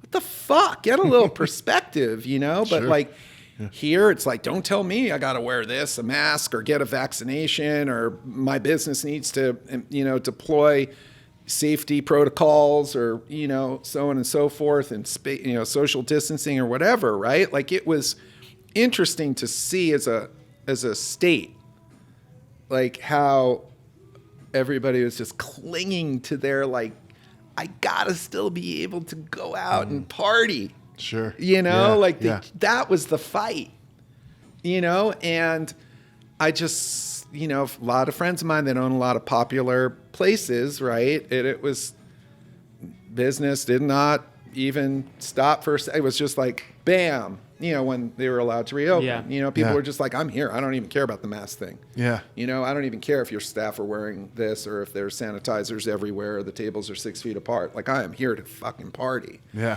You know, you saw what happened in the Scottsdale clubs, you know, so much so that, you know, the you know, law enforcement had to step in, right? Because that was just like off the chain what was going on over there. You know, people were flying in from out of town because their states were shut down to party in Arizona. I mean, right? The Waste Management Open, like 80 billion people go to that, get like fucking hammered. They are not there for the golf. I'm sorry, people. No. I've been there 4 times and never seen Nah, anything you beyond the haven't 16th seen, hole. right. Yeah. You might be just like when the year's Tiger would come out and be like, where? Yeah. Okay, Yeah. cool. Yeah. You know, anyway, so what are we doing later? Da, da, da. And, like, so I just find it very, I don't know. I don't think about it Sure. unless Yeah. I'm in a conversation like this. I don't sit there dwelling on it. You know, I have a very full and amazing life and amazing family. And I'm super lucky even when COVID hit and the bar was shut down. I mean, I was first of all, super cautious about all of that. I didn't take it all lightly at all, you know, it's my personal life. And I can't, you know, I'm not going to lie. Like, you know, it was nice to have the bar closed for a minute. You know, it was just Sure. like, hey, Luke, Eric, why don't you guys come by? Hang, we'll have a coffee. Well, I got the whole bar. Yeah. You know, like, it was just nice not having to, like, oh, Taco Fest is canceled. Oh, really? Darn. You know, like, don't have to go through that Have hell. some personal time. Yeah. Sure. And, you know, it was interesting because I think, you know, it certainly forced everybody it forced them to stop. Right? And this is what you're seeing now, especially in hospitality, right? Can't get staff. Why can't you? Why can't you get staff? You're the same restaurant you were pre-COVID. Why can't you? Yeah. You know, is it because they're afraid they're going to get COVID? No. You have a lot of people now, especially younger people, that went, okay, I'm not like bartending there or serving or whatever, different, you know, working kitchens anymore. They're going, well, partly, yeah, they've been collecting some unemployment checks. They certainly can't live off of that. Some of them have just like stopped and said, wow, you know, that sucked. I hated working there and people yelling at me, and that was like hard. And I got chefs yelling at me and everyone's yelling at me. I'm just going to go back to school, or I'm going to be a mortgage broker, or whatever it is, right? Yeah, like something else. There's Yeah. something else. This is their time to decide, you know, where they're young enough to pivot. You know, that's even with me, you know, pivoting into the podcasting business, you know, was a pivot. Yeah. It wasn't like, oh, I've always wanted to do podcast company, you know, and develop podcast shows. It was just like a friend of mine. It's like, I don't know, sure, bar's closed, no Taco Fest. Yeah, I got time. Yeah. Let's do it, you know. And then I think a lot of people that pivoted liked the pivot, and they don't want to go back. Sure. Sure. You know, and then I think a lot of us also, maybe, you know, socially, were like, yeah, it's not so bad. Now it just seems like a lot of work. Like, I don't know. Do I really want to go out tonight? Yeah. Do I Yeah. really want to deal with all that? You know, I'm so used to not dealing with stuff, and I've, you know, kind of reorganized my life in a way that I'm really never thought I'd be comfortable with, but I'm actually very comfortable, you know, and I don't know that I really want to go out tonight and deal with all this and so on and so forth. So I think that like that has really put added pressure, you know, on, you know, the F&B world here. And then, you know, and people just questioning where do you go from here? Like, what do you now when you want to open a place, when you want to think about doing these things, now you have a whole nother list of, you know, criteria or, you know, variables to put into your calculations, you know, COVID. Like, how will people respond to this? And how will people respond to my place? And how will I manage this or that, you know? And I just, it's very interesting, you know, what it has done to our, you know, society as a whole, you know, and our culture. And unfortunately, you know, we're so divided, you know, at the moment. Well, it's just very obviously, you know, probably were for a long time, but now it's like out there. You know, and you can't put the genie back in the bottle. You know, the box is open, Pandora's box, and that's it. Pandora's not going back in the box. So I don't even see the box anymore, I don't think. You don't even see the box anymore. So so I just I'm been lucky. I've been blessed. I've had a lot of fun, a lot of hard times, you know, because when you're trying to just do things on your own, you know, you're going to make a lot of mistakes, but you're going to learn a lot, hopefully. If you don't, what a waste. For sure. You know, and it's like you said, you know, earlier, you get some perspective, you get some hindsight as you go on, as you get older, right? And, you know, the only thing that I ever wished for here in the food world, in the food scene, and it's not, I mean, yes, I could give you specific, you know, dishes I wish I could get here or cuisines I wish, you know. But I wish more chefs would just make their grandmother's spaghetti and meatball recipe and stop trying to be fabulous. Okay. Like, start off with like not trying so hard. Do something like you're really able to do really well. Sure. Before you start trying to be like some guy you read about or some book or some TV show or some other restaurant that's popular. Like, just do what you know, something you're really, really good at doing. And I guarantee you I would line up for that place all the time. You know what I mean? Where it'd be like, damn, that he just nailed the thing. You know? And that would be super awesome, instead of like trying to dazzle us all the time, you know, and think that you've got to do that. And I think that's where street food really comes in, like good street food. You know, we had like a little food truck moment here, I feel. You know, I just feel it petered out. But there was like, we did, you know, the food truck festival up at Salt River Fields, you know, Street Eats. And there was obviously a ton of food trucks in town. But I felt like it just dissipated. Like, I don't feel the energy of that anymore. Like, you know, because the city, of course, scuttles them. So it's not like a LA, New York, another normal city where it's like, go down to there and that guy's parked, or they're tweeting, we're going to be over here, come get my Kogi taco or whatever, right? And like, they got scuttled. You know, you can't park there. You know, this guy's restaurant will get mad at you. You can't park in front of his restaurant. You can't. That's bank parking only. It's bank parking. This is a mall. You know, you can't park on private property. You can't. There's like, no, because the city wasn't built like that. You know, so it's just, again, another thing that just doesn't work here, I think. You know, or didn't like take off. And they were. It's when you figure it out, right? Like, you adjust, you make adjustments, and it's just another tough thing, you know. And there's like tough money. It's not like you know. It's just.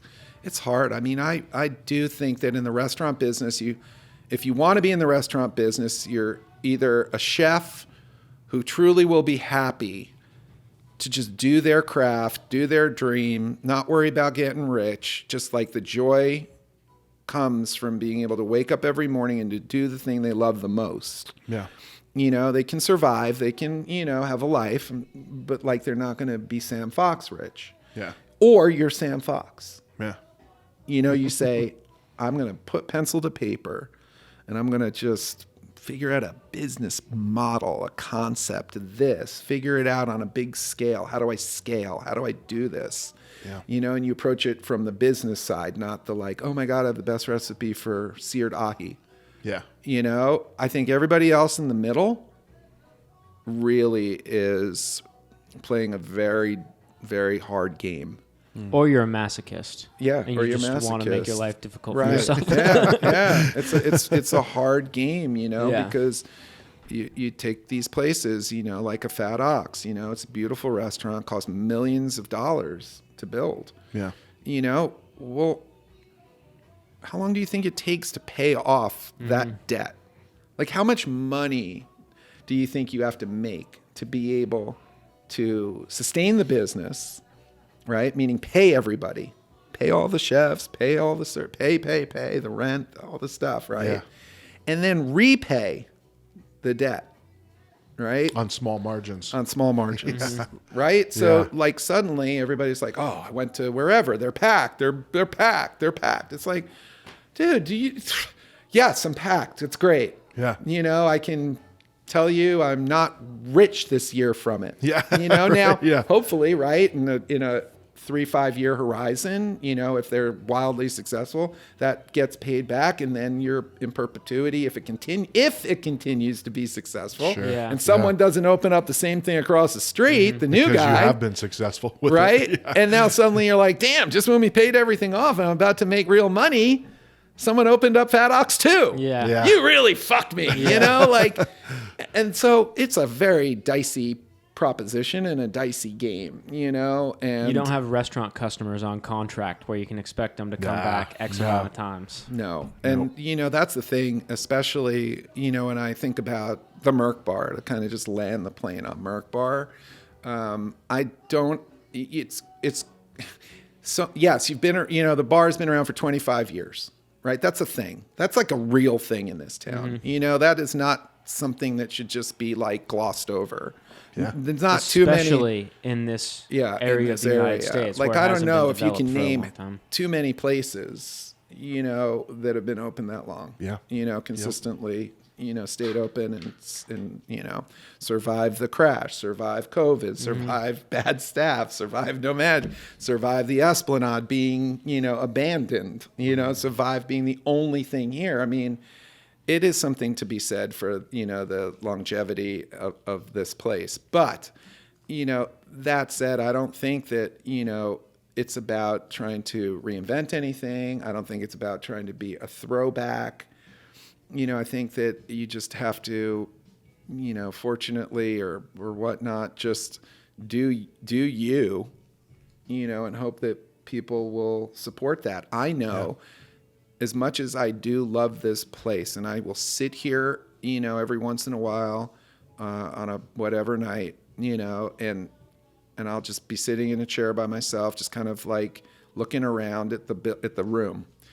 And it'll take me, it catches me by surprise to how beautiful it is. Like, it really does. I'm like, you know what? This is a fucking really nice place. Yeah. Like, this is a cool room. Like, this is really beautiful, this room, you know, by any standards, New York or anywhere. I'm like, this is a pretty amazing room, you know? And I know I am not going, right? My age, I can't make a business out of me. Right? So the Merc Bar can't be me. It can't be the person that has the nostalgia. Yeah. Because they don't go out enough to make a business, right? So it needs a whole new crowd. It needs a whole new generation. It needs like that to keep happening. Yeah. You know, to where it stays vital and it can, you know, sustain itself. To speak to your point about you can't like put customers under contract. Yeah. It's like, you know, I think that there's some places and some foods that, yes, you could eat every week. You know, you're like, yeah, that's my go-to, blah, blah, blah place. But like outside of that, and especially as the choices do continue to grow in this town in a good way, you know, it becomes harder and harder for that once a month that you may venture out. Twice a month, right? Like a couple friends and like, hey, come on, we'll all go try something new tonight. And it's like, I have friends that don't have restaurants I haven't been to, you know, because, and it's just because I don't go out. So imagine, you know, how hard that is Yep. You know, to make a business of that, you know, and feel that pressure that you have to always be on trend, always be this, always be on social, always new menu, new pictures, new this, new part of every event, it's just, oh my God, it's crazy. If you enjoy it and you're in for it, right? And none of that, by the way, is why you did it. Sure. Yeah. You know, hopefully you did it because you want to own a restaurant, you're about food, you're about service, you know, that the whole thing, like, it'd be so nice, you know, one day I just want to own a B&B. That'd be so fun. Like, think about that, would it? Yeah. Like, that's the attitude, or that's the frame, the type of thinking that has, you know, led me down every wrong road, you know, in my life. Was like, ooh, magazine, that just sounds fun. I was just thinking, won't I be cool? I'm the cool guy, and I'm going to like be in New York, and I'm going to be like the cool guy and have a magazine and be the toast of the town. And then it was like, oh my God, this sucks. You know, like I have to sell ads, and what? It costs how much to print? And, you know, and this is whatever. And the same thing here, you know, it's like, oh, I'm going to do a magazine in Arizona, and everybody's going to know me and love me, and I'll be cool, and I'll wield power, and I'm sit and smoke cigars, I don't know, whatever, right? Yeah, and drink scotch, right? And that was just like, holy shit, this sucks, you know, I'll open a restaurant, this sucks, you know, like every bad decision I can recall was because, you know, I just wanted to do it. Sounded cool. We were talking about the different cool. types of people that open restaurants, and you were saying there's the Sam Fox, and then I made the masochist joke. I think you are in the masochist category. Sure. Yeah. And to this day, I have like endless meetings and conversations, and actively contemplate. I don't want to say pursue, but contemplate opportunities and whatnot to do other deals, other restaurants. Not so much bars, but restaurants. I still think I'm more of a restaurant guy than a bar guy. And I get excited for 5 minutes, and then I try now to stop myself and go, what are you out of your mind? Like, You have a checklist to vet them, and the first question is, will I want to bang my head against a wall 2 weeks into doing this? listen, here, the reality of my life now is that, you know, by 8 o'clock, I am like hanging on for dear life, begging, you know, our 9-year-old, are you ready for bed? Because I am. Yeah. Like, you gotta go to bed. You gotta go to bed. Like, it is like, you know, I worked here. I actually, we had a manager who wasn't feeling well, and anyway, I ended up just hanging out here Saturday night. And ended up staying here until whatever, I don't know, 12 o'clock or something. You know what I mean? I didn't struggle through it. It wasn't a struggle. But it was like a truck hit me. It was like it was like, I mean, it was not physically easy. Yeah. And a friend of mine, who I'll never forget this, he was probably at the time the most successful independent restaurant operator in the country. Okay. Back in New York. He has since, you know, cashed out, blah, blah, blah, you know, whatever. And I was talking to him, and he's about, you know, the hours. Like, God damn, like the hours are so hard. And, you know, and he's like, it's just like anything else. You know, you train your body. Your body will get used to it. Like, you train your body, and suddenly, you know, it's not crippling. Yeah. But at the same time, I don't want to be on, you know, bat time anymore. Yeah. You know, where it's like, no, I'm good. I'm up until 3. And then I sleep all day. You know, I don't want to flip that again. You know, not that I ever did, ironically. I was a 24-hour guy. I don't know how I did it. But I would go from nightclubs to garage job to back out again. Yeah. You know, like, nuts. Just. I could never do that. You know, I just had that insane FOMO and energy, you know, back in my 20s like that, and being in New York and stuff. But yeah, I couldn't even. Like, I think about it, and it's like, I think, you know, I have all these little cute ideas, and I'm like, oh my God, I can't do that. Like, that's wisdom. That is experience right I can't there, my do friend. that. Yeah, because we, luckily the magazine has worked out for us thus far, but we get those ideas that pop up. Any entrepreneurial type person, always, it's like, that's almost half the battle of being an entrepreneur, is fighting off the ideas that it's like, maybe I don't have the bandwidth to handle this and the 10 other projects I have going on right now. I think I've come to the point in my life where I say a lot, a no is as good as a yes. Yeah. Sure. You know, just like... Almost even better. That's like Yeah. you're saying, that's wisdom, is having the wisdom of when to say no, to not detract from the other things that you've got going on, especially on the personal side of things, because that's something obviously a lot of entrepreneurs struggle with as well. And, you know, when you've hit an age like yours and a trajectory in life where you're at now with a family and things like that, the more you add on, the more it takes away from your family, obviously. So it's interesting to see someone like yourself. And when we talked with Alex, because we did a podcast with him recently, having him kind of explain going from Vegas and doing that whole thing to now Campo, which is, it's almost like, how is that even a result of the same person's cooking? But so much of the so much of his passion and soul is still in there, yet it's a totally different evolution of what he has going on. Yeah, I think that, I really enjoy, it's like I said to you guys, like, hey, you need this, here, use the room. Like, whatever. I really now enjoy people that I seem like, there's a couple people here at the bar, and, I go, what do you really want to do? You're not going to do this. You're not going to be here for 20 years. Mm-hmm. What do you really want to do? I want to blah, blah, blah. I go, okay, let's help you do that. Yeah. Let's help you do that and get you out of this bar. Yeah. I'm not firing you. I just want to help you get to where you need to get to, where you want to get to. I really enjoy seeing, I've always been that guy, by the way. Like, even with the magazines, there's so many people that have come through and worked for me, in all my businesses, that have gone on to, and use, and I think initially when I was younger, I felt bitter. Like, really? Like, I taught you all this and I did and now you're ditching me? It was like Broadway Danny Rose. It was like, you'd pay your dues with some terrible client and they finally get big and they leave you and get a real agent, Yeah. And so but then at some point I kind of turned that around. And I was like, wait a minute, I should be really proud of this. Yep. I have a knack for finding these like highly talented young diamonds in the rough. Yeah. And, I can't own them. I'm just lucky that they stopped by, and I was able to help them, evolve, nurture to where they can get to their next stop, And so I've really become very comfortable with that. And I can, rattle off 100 names and, like I said, even someone like Jacob, Catino, was managing the bar Bootleggers, and he one day came in with a blank bottle.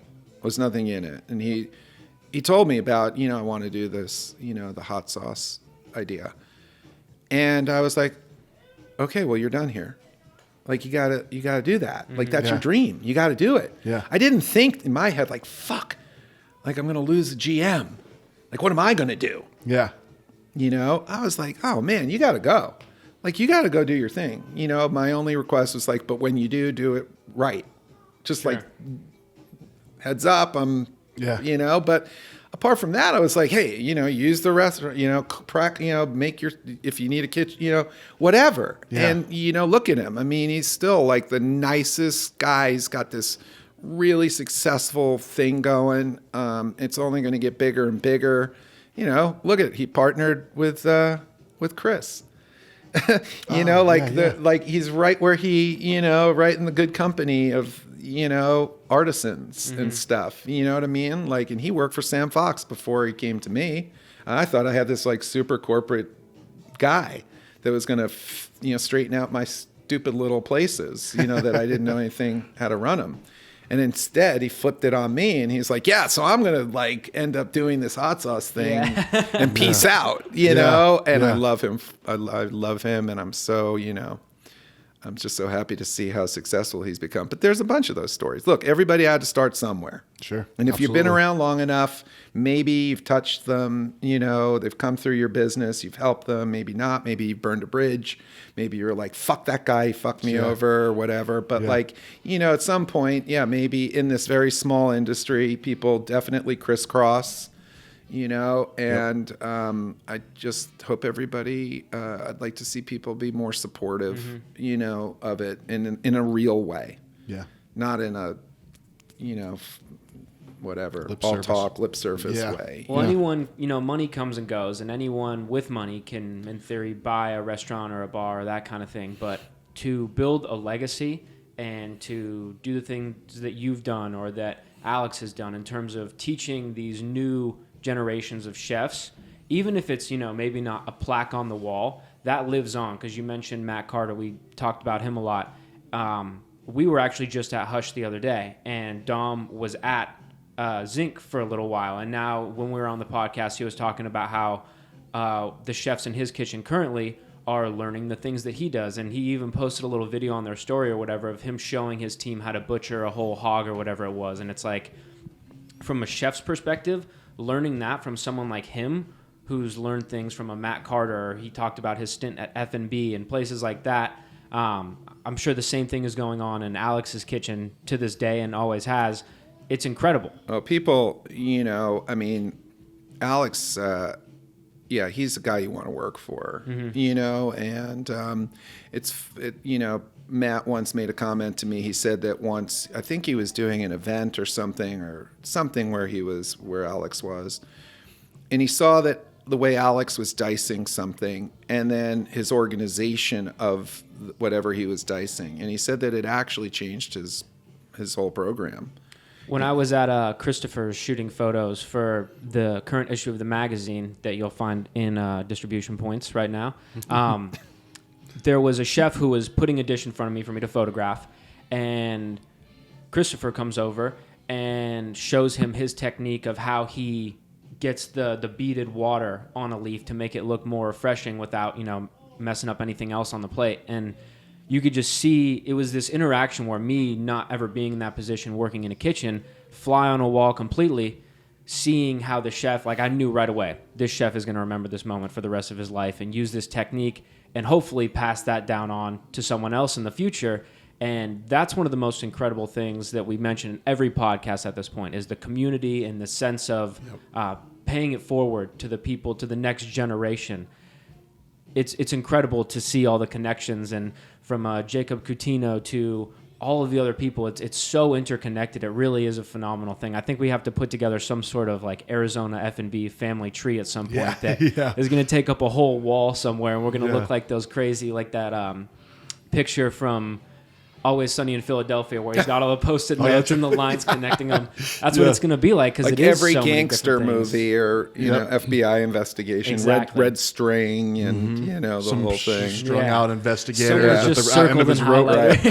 Polaroids of everybody. Exactly. Yeah, I think that well, obviously, most of the people here, have been here for a while, and they've come up through various kitchens and various places and worked in various bars. And I think everybody can probably name a few people at least, that have worked in their places that have, gone on. And some to, look, there's some people there's a girl, Ashley, who you probably met over at Christopher's. Yes. Yeah. Ashley, she worked for me too at the barbecue place. Really? She was obviously an immense talent. And that was, I don't want to say beneath her. It was just a step in her journey. Yeah, absolutely. Yeah, today I'd be like, that was beneath you. Yeah. But, at the time, it's just another stepping stone. And it's like, I look at her food and I look at what she's doing, and I know what a beautiful, person she is too. And it's like, good for you. And you're in the right spot learning from a master, Chris would be in that 3 for sure. Yeah. Real deal guys, that we have in this town. And, it's cool. It's just, I'd like to see more variety, I guess, and more, I think for me personally, street food. I'm kind of more right now obsessing over, street food than, trying to have the 4-star meal or tasting menus. I couldn't sit through it if you paid me right now. So, have you had Strata Street Cuisine? So Strata, they just opened. It's a food truck.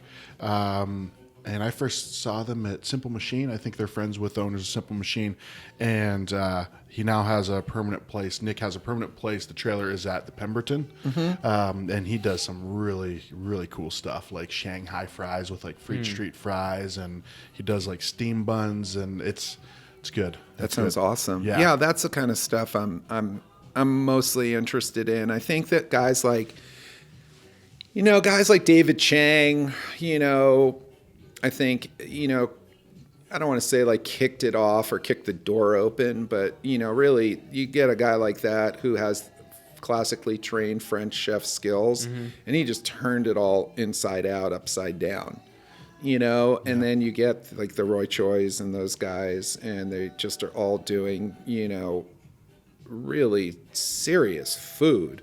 Yeah. Like ingredients and preparation, but they're not making it a serious bite. Yeah.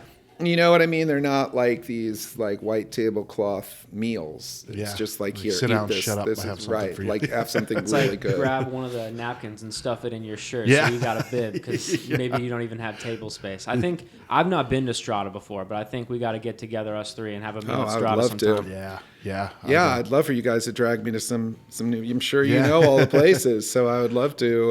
Well, and when we've got people like Christina Baruetta and Marcy, they're the ones, all the credit to them in terms of finding the beautiful spots and whatnot. Because, if we weren't working with writers like them that have been embedded in the scene for years, Eric has been in the scene a lot longer than I, but like I was born the year that you opened Merc Bar. So, ouch! Yeah. Ouch! Yeah.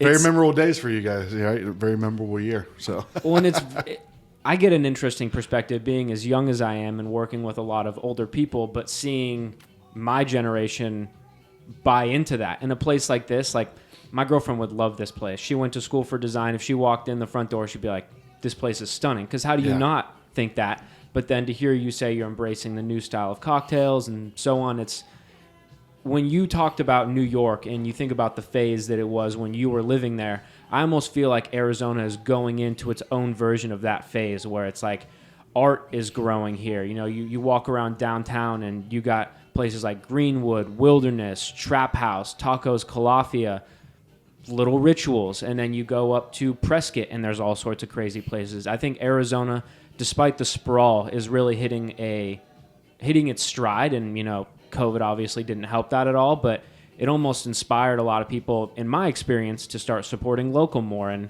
the magazine is just one small piece of getting that ball rolling. And, you've got, we make jokes about bloggers and whatnot, obviously just being facetious, but they're a huge part of it, and especially getting younger people to buy into places like this. Cause you get someone like Eat Drink AZ that puts out, Instagram reel of this place and it gets 30,000 views or whatever. You're not scoffing at that. You're obviously happy when those kinds of things happen. So yeah, I think that I think that the thing that I guess being really at the core a journalist, if I really look at my life and the things that I've done, and the thing that interests me about the Merc Bar today, and I kind of stumbled into this. I backed into this, epiphany recently because I have all these ideas, right? I just throw ideas. I generate ideas. It's what I am really lucky to be able to do. Just idea mill. And I'm like, okay, here at the bar, okay, what are we going to do? We need to do this. This would be really cool. We should do this. We can do and turn that room into this, and start doing a Sunday night that, or whatever it is, right? We need, whatever it is, right? Just a million ideas. And I thought to myself, what is it with these ideas? Because I know I'm not interested in like promoting Wednesday tiki night. Yeah. Like I'm not interested in that. That's not interesting to me, So it's like, oh, we should do screenings. We should do this. We should do that. And I realized really what I'm trying to do at the end of the day is create culture. That's what I'm trying to do. It has nothing to do with, anything really that on the surface. Sure. It's creating culture. And that's what I think, 20 years in the magazine business and writing and, when we had our blog and writing in a way that we wrote, was a commentary, right? It was still about trying to move culture forward here, and when I think about all the years that I had the magazine here, I think about all the stories and the people, like they're all sitting there. And if you just thumb through them, you'd be like, oh my God, look at that guy. Like Chris Bianco, 20 years ago, 25 years ago. Tarbell still has. I mean, God bless Mark. I told him I was almost in tears when I had dinner there a couple of years ago, and I saw on his wall, he still had the article that I did on him framed. Really? Wow. And I was like, he wasn't there. I texted him later, and I was like, Mark, I got to just tell you, like sincerely, like I was almost in tears, like you don't know how much that means to me, that, that was there, like just caught me off guard. You know what I mean? Yeah. And Mark is another guy, like just right there, day one. Like, I'm going to support I don't even know you. Yeah. But like, I think what you're doing is kind of weird and cool with this magazine thing, and I want to advertise. And he and I became friends through that. And he was, 25 years later, he's always been a gentleman. He's always been consistently a good guy. Yeah. You know what I mean? Yep. And I'm personally offended he hasn't framed our articles. I know. Yeah. He's probably just run out of room from all the articles. Yeah. See, that was my point. It was like then there wasn't that. Yeah. There wasn't that. There weren't no blogs. When I was doing magazines, there was Phoenix Magazine and Phoenix Home and Garden and Scottsdale Magazine. That was it. There was no Arizona Foothills. There was nothing. There was just me going like, wow, I just moved here from New York. Why is that bank shaped like a mushroom? Yeah. How come that church looks like a flying saucer? Why is all this weird architecture that looks like it's out of like a time machine? And I was fascinated by that. And I think that through my lens, it caught on because people get blind. They drive by the Cine Capri Theater every day, and they don't notice it anymore until you call it out and you go, that's crazy, right? Yeah. And then they're like, oh, it is a little crazy, isn't it? And Googie architecture, things like that, working with all the architects and designers, because that was really what I was, more fascinated with. And, that's what interested me more about this place. But then, as I got involved in the food world again, because it's social. Yeah. It wasn't like I was not trying to walk the food beat. When I lived in New York, all my friends owned bars and restaurants and nightclubs, all of them. It was just the world I came from. So when I came out here, it's just a natural next, like, okay, not methodically, like who owns restaurants? I want to be friends with them. But it was like, yeah, we have the Merc Bar. And then, hey, Chris is sitting at the bar and Alex is sitting at the bar. And these are the Mark, and when you want to show someone you appreciate them, not only just like it's nice to give someone a bottle of wine, right? But you give them the wine and they take it home and drink it. When they're drinking that wine, they're probably not really thinking, oh, he gave me this. They're probably just thinking, I'm drinking a bottle of wine. When you take someone out to dinner, they can't avoid thinking about you because you're having conversation with them and building that relationship. And that's exactly to your point of it being a social thing. That for me is one of my favorite ways to say thank you to someone, or say, I like having a relationship with you, is let's get a bite to eat, let's get a cocktail, whatever it may be, because it's especially in this day and age, it's hard to get people to give up some time to hang out with you and talk with you. But there's really no better way, in my opinion, than having them over to your house for dinner or going out and getting a bite. Well, that was also, I think, a challenge of this town for a long time. That's why another reason why I don't think restaurants were thriving, because they require that commitment. And I don't think younger people have that attention span where it's like, I grew up on that. Like, that's what we did. Yeah. You'd call around, hey, what do you guys, where are you? Come on, we're all going here. Meet up at a restaurant. Yeah. That is what we did. And it was never, here it was, let's, meet up at whatever. We'll pregame at your house. We'll go to the clubs, and then we'll go to Taco Bell. There was no like youthful, dining, because requires, like you said, a conversation. And they just, it was like, conversation? Holy crap, that sounds exhausting. And then it's like social and this, and it's just, the time, the requirement, the commitment to sit down and, have that intimacy that, is really a thing. And you don't realize it, until you think about it. Yeah. And I think that was one of the problems, still to this day. It's changed a lot and it's gotten a lot better because they're younger places now that really speak to the younger audience, the Pembertons of the world, right? Yeah. Like they're specifically designed for that. Yeah. So now you are seeing the genesis of that. And maybe that, really lifts, the scene, hopefully, to where like you'll find younger people creating more quality places that doesn't have to be done by some old rich guy or some stuffy chef.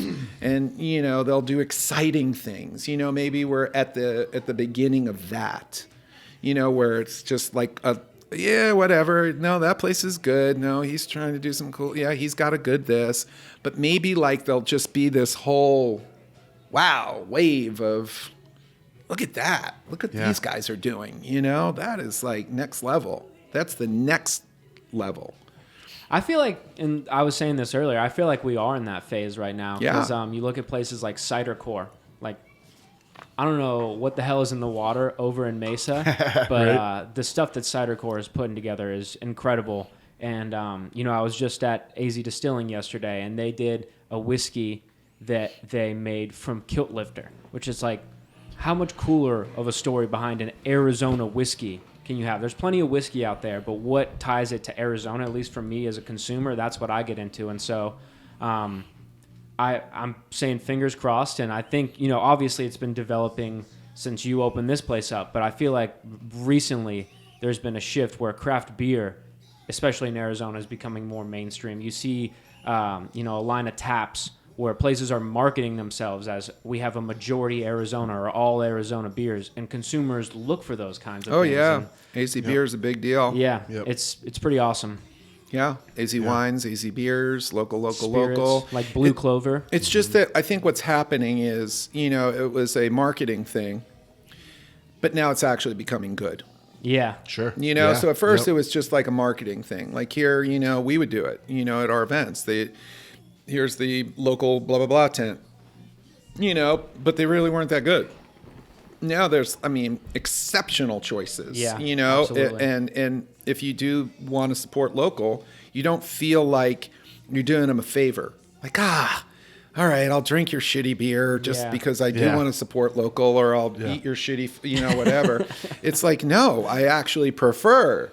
Yeah, You've given me absolutely. some preferable options, and I'm fucking excited now. Yeah. And that makes it easy to support. Yep. You know what I mean? It makes it easy to support. For me, it makes it hard not to support. I probably spend Sure. more money than I probably should be supporting local places. But when, like I threw out Blue Clover, I wasn't a big gin guy, drank their gin, and I'm like, I like gin now. And they even had like a barrel-aged gin. I'm like, I've never experienced anything like this before. And so, yeah, it's Gin, the silent killer.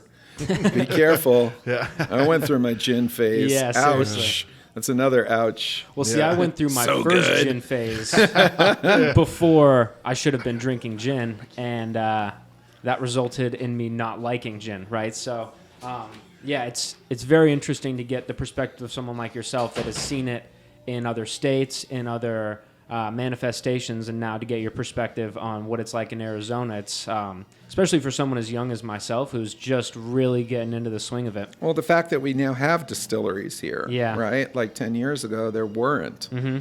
So that's like a huge seismic shift. Yeah. And I think that the other thing about it is that it also, again, it sets the table for other people to go, oh, so this is possible. Exactly. Right? Like 10 years, nobody's sitting around thinking about how I could do a distillery in Arizona. Mm-hmm. They're like, oh, a distillery. I mean, you have to be a big liquor company or a big something. They just didn't, there was no understanding of it. And like, there's always the pioneer. There's always the first guy to do it. And then, that inspires the next guy. Like, wow, he did it. I can do it, And that's what it's all about. I remember it's like especially like the event business and like taco festival, there was literally not a taco festival to my knowledge in the country. And now they're everywhere. Now you're going to get mad. You're going to try and fight every single person and go, you stole our idea. You stole our playbook. You whatever, you're a burger place. And then I open a burger place, across the street. You're going to be like, you can't do burgers. Like I own burgers. Like that's not, first of all, it's not possible.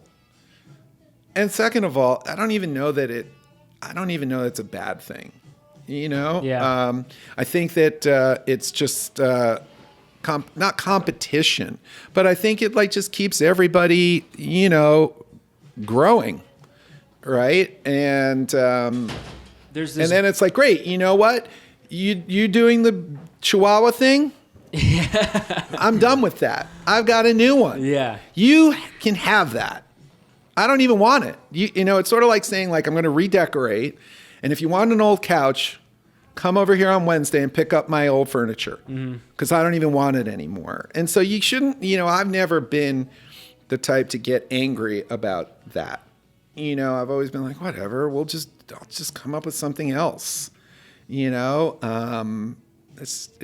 I don't know. It's never been a thing for me, There's this old book that I read. It's called A Good Hard Kick in the Ass. It's like a business book, and I can't even really find copies for sale anymore. I don't know if they're just not publishing it. But it's like a series of rules, and the first rule is ideas are a dime a dozen. It's all about execution.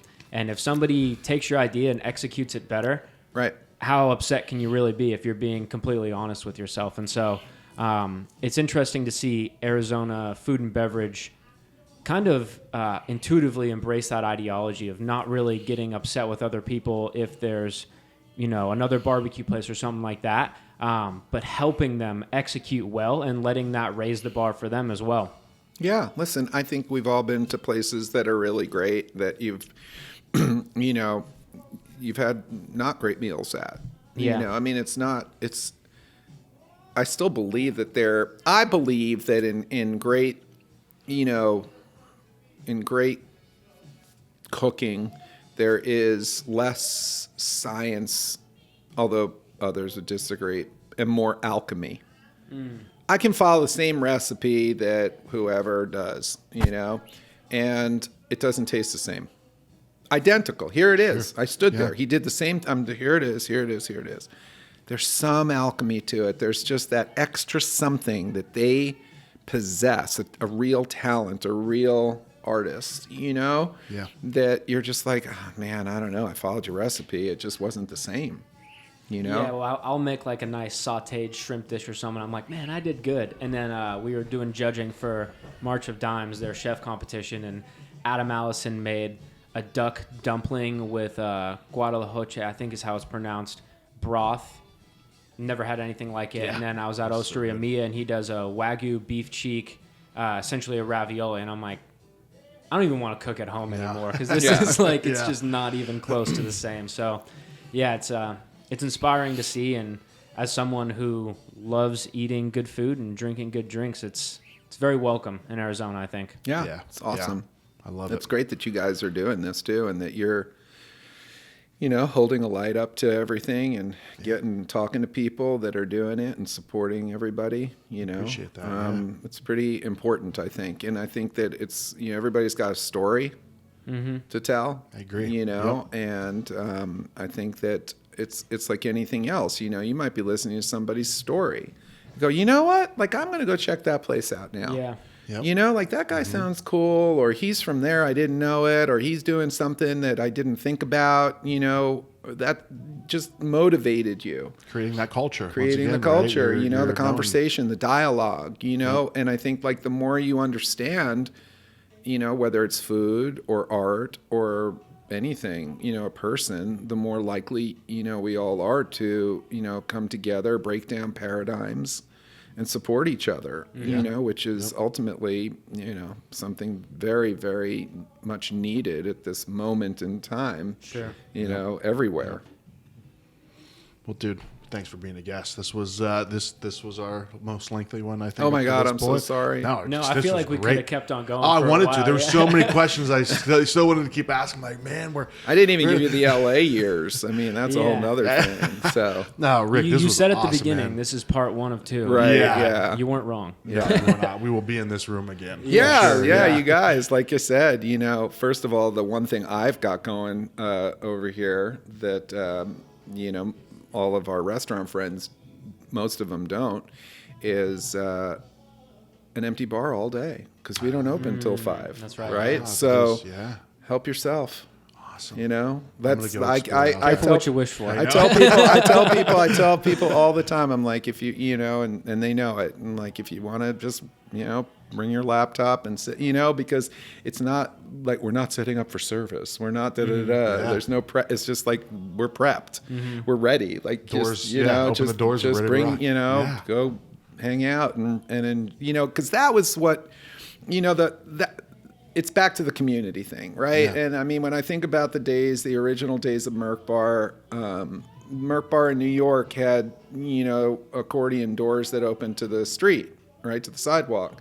And those doors, I mean, for the most part, right, not winter, but for the most part, right, those doors would be flung open. And, you'd just be sitting in there. I mean, the bar wasn't open, but people would be walking by, your friends that own businesses up and down the block and whatever, stop in, you get your coffee and sit there. And like, it was just a living room. It wasn't like, Sure. I'm sorry, we're not open, or whatever. It was like, who cares? Like, fuck, relax. Like, let's, hang out, and I think I'm going to really bring it.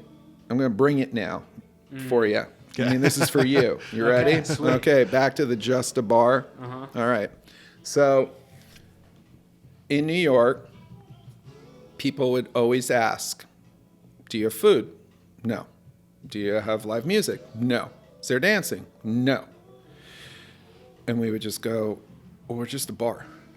Like people, they can't wrap their mind around like you're just a bar. Like it's But just. you have snacks, right? Well, we have goldfish. We're famous for serving goldfish, which, had I known a million years later as a father how important that would become in my life, goldfish, But I tell the kids that work here, I'm like, listen, let me explain something to you, because this is something that nobody will understand here. This is just a bar. It's just a bar. People walk in here and they still, like, if you don't greet them, I'm not saying this like in a service thing. It's just more like a study in social behavior. Like if you just like kind of watch people walk in here, they don't know what to do. They're just like looking around and they're like, I don't know, that's a chair. Should I sit in it? There's a bar stool. Should I sit in it? Like they just don't know. And I think that like, again, back to this town, you've got bars in hotels, you've got bars in restaurants, you've got bars in airports, you've got bars everywhere. But how many just bars are there? Yeah. Right? And so you're just used to culturally here, like, hey man, we'll go sit at the bar wherever, and we'll get some food and we'll hang out and we'll have a drink and whatever, right? It's very, again, it's inexplicable to me that there's so much, I don't know, but like confusion over being just a bar. And so I explained that to everybody. I'm like, listen, here's the story back in the day, but I want you to understand that, right? Like we used to make t-shirts. I have t-shirts here that say like, just a bar. Yeah. 25 years later, still just a bar. Just a bar. Like it, and people are looking for it to be more. So to speak to your earlier opening salvo, we're just full circle moment. That Right? full circle that was moment. We're great. just a Yeah. bar, and we're still just a bar. So thank you guys. Appreciate it. Thank you. A nice poetic ending and more stories to come in the future, I'm sure. Anytime. Absolutely. Door's always open. Mouth is always ready. Yeah. Yeah. Awesome. Thanks, Rick. Okay.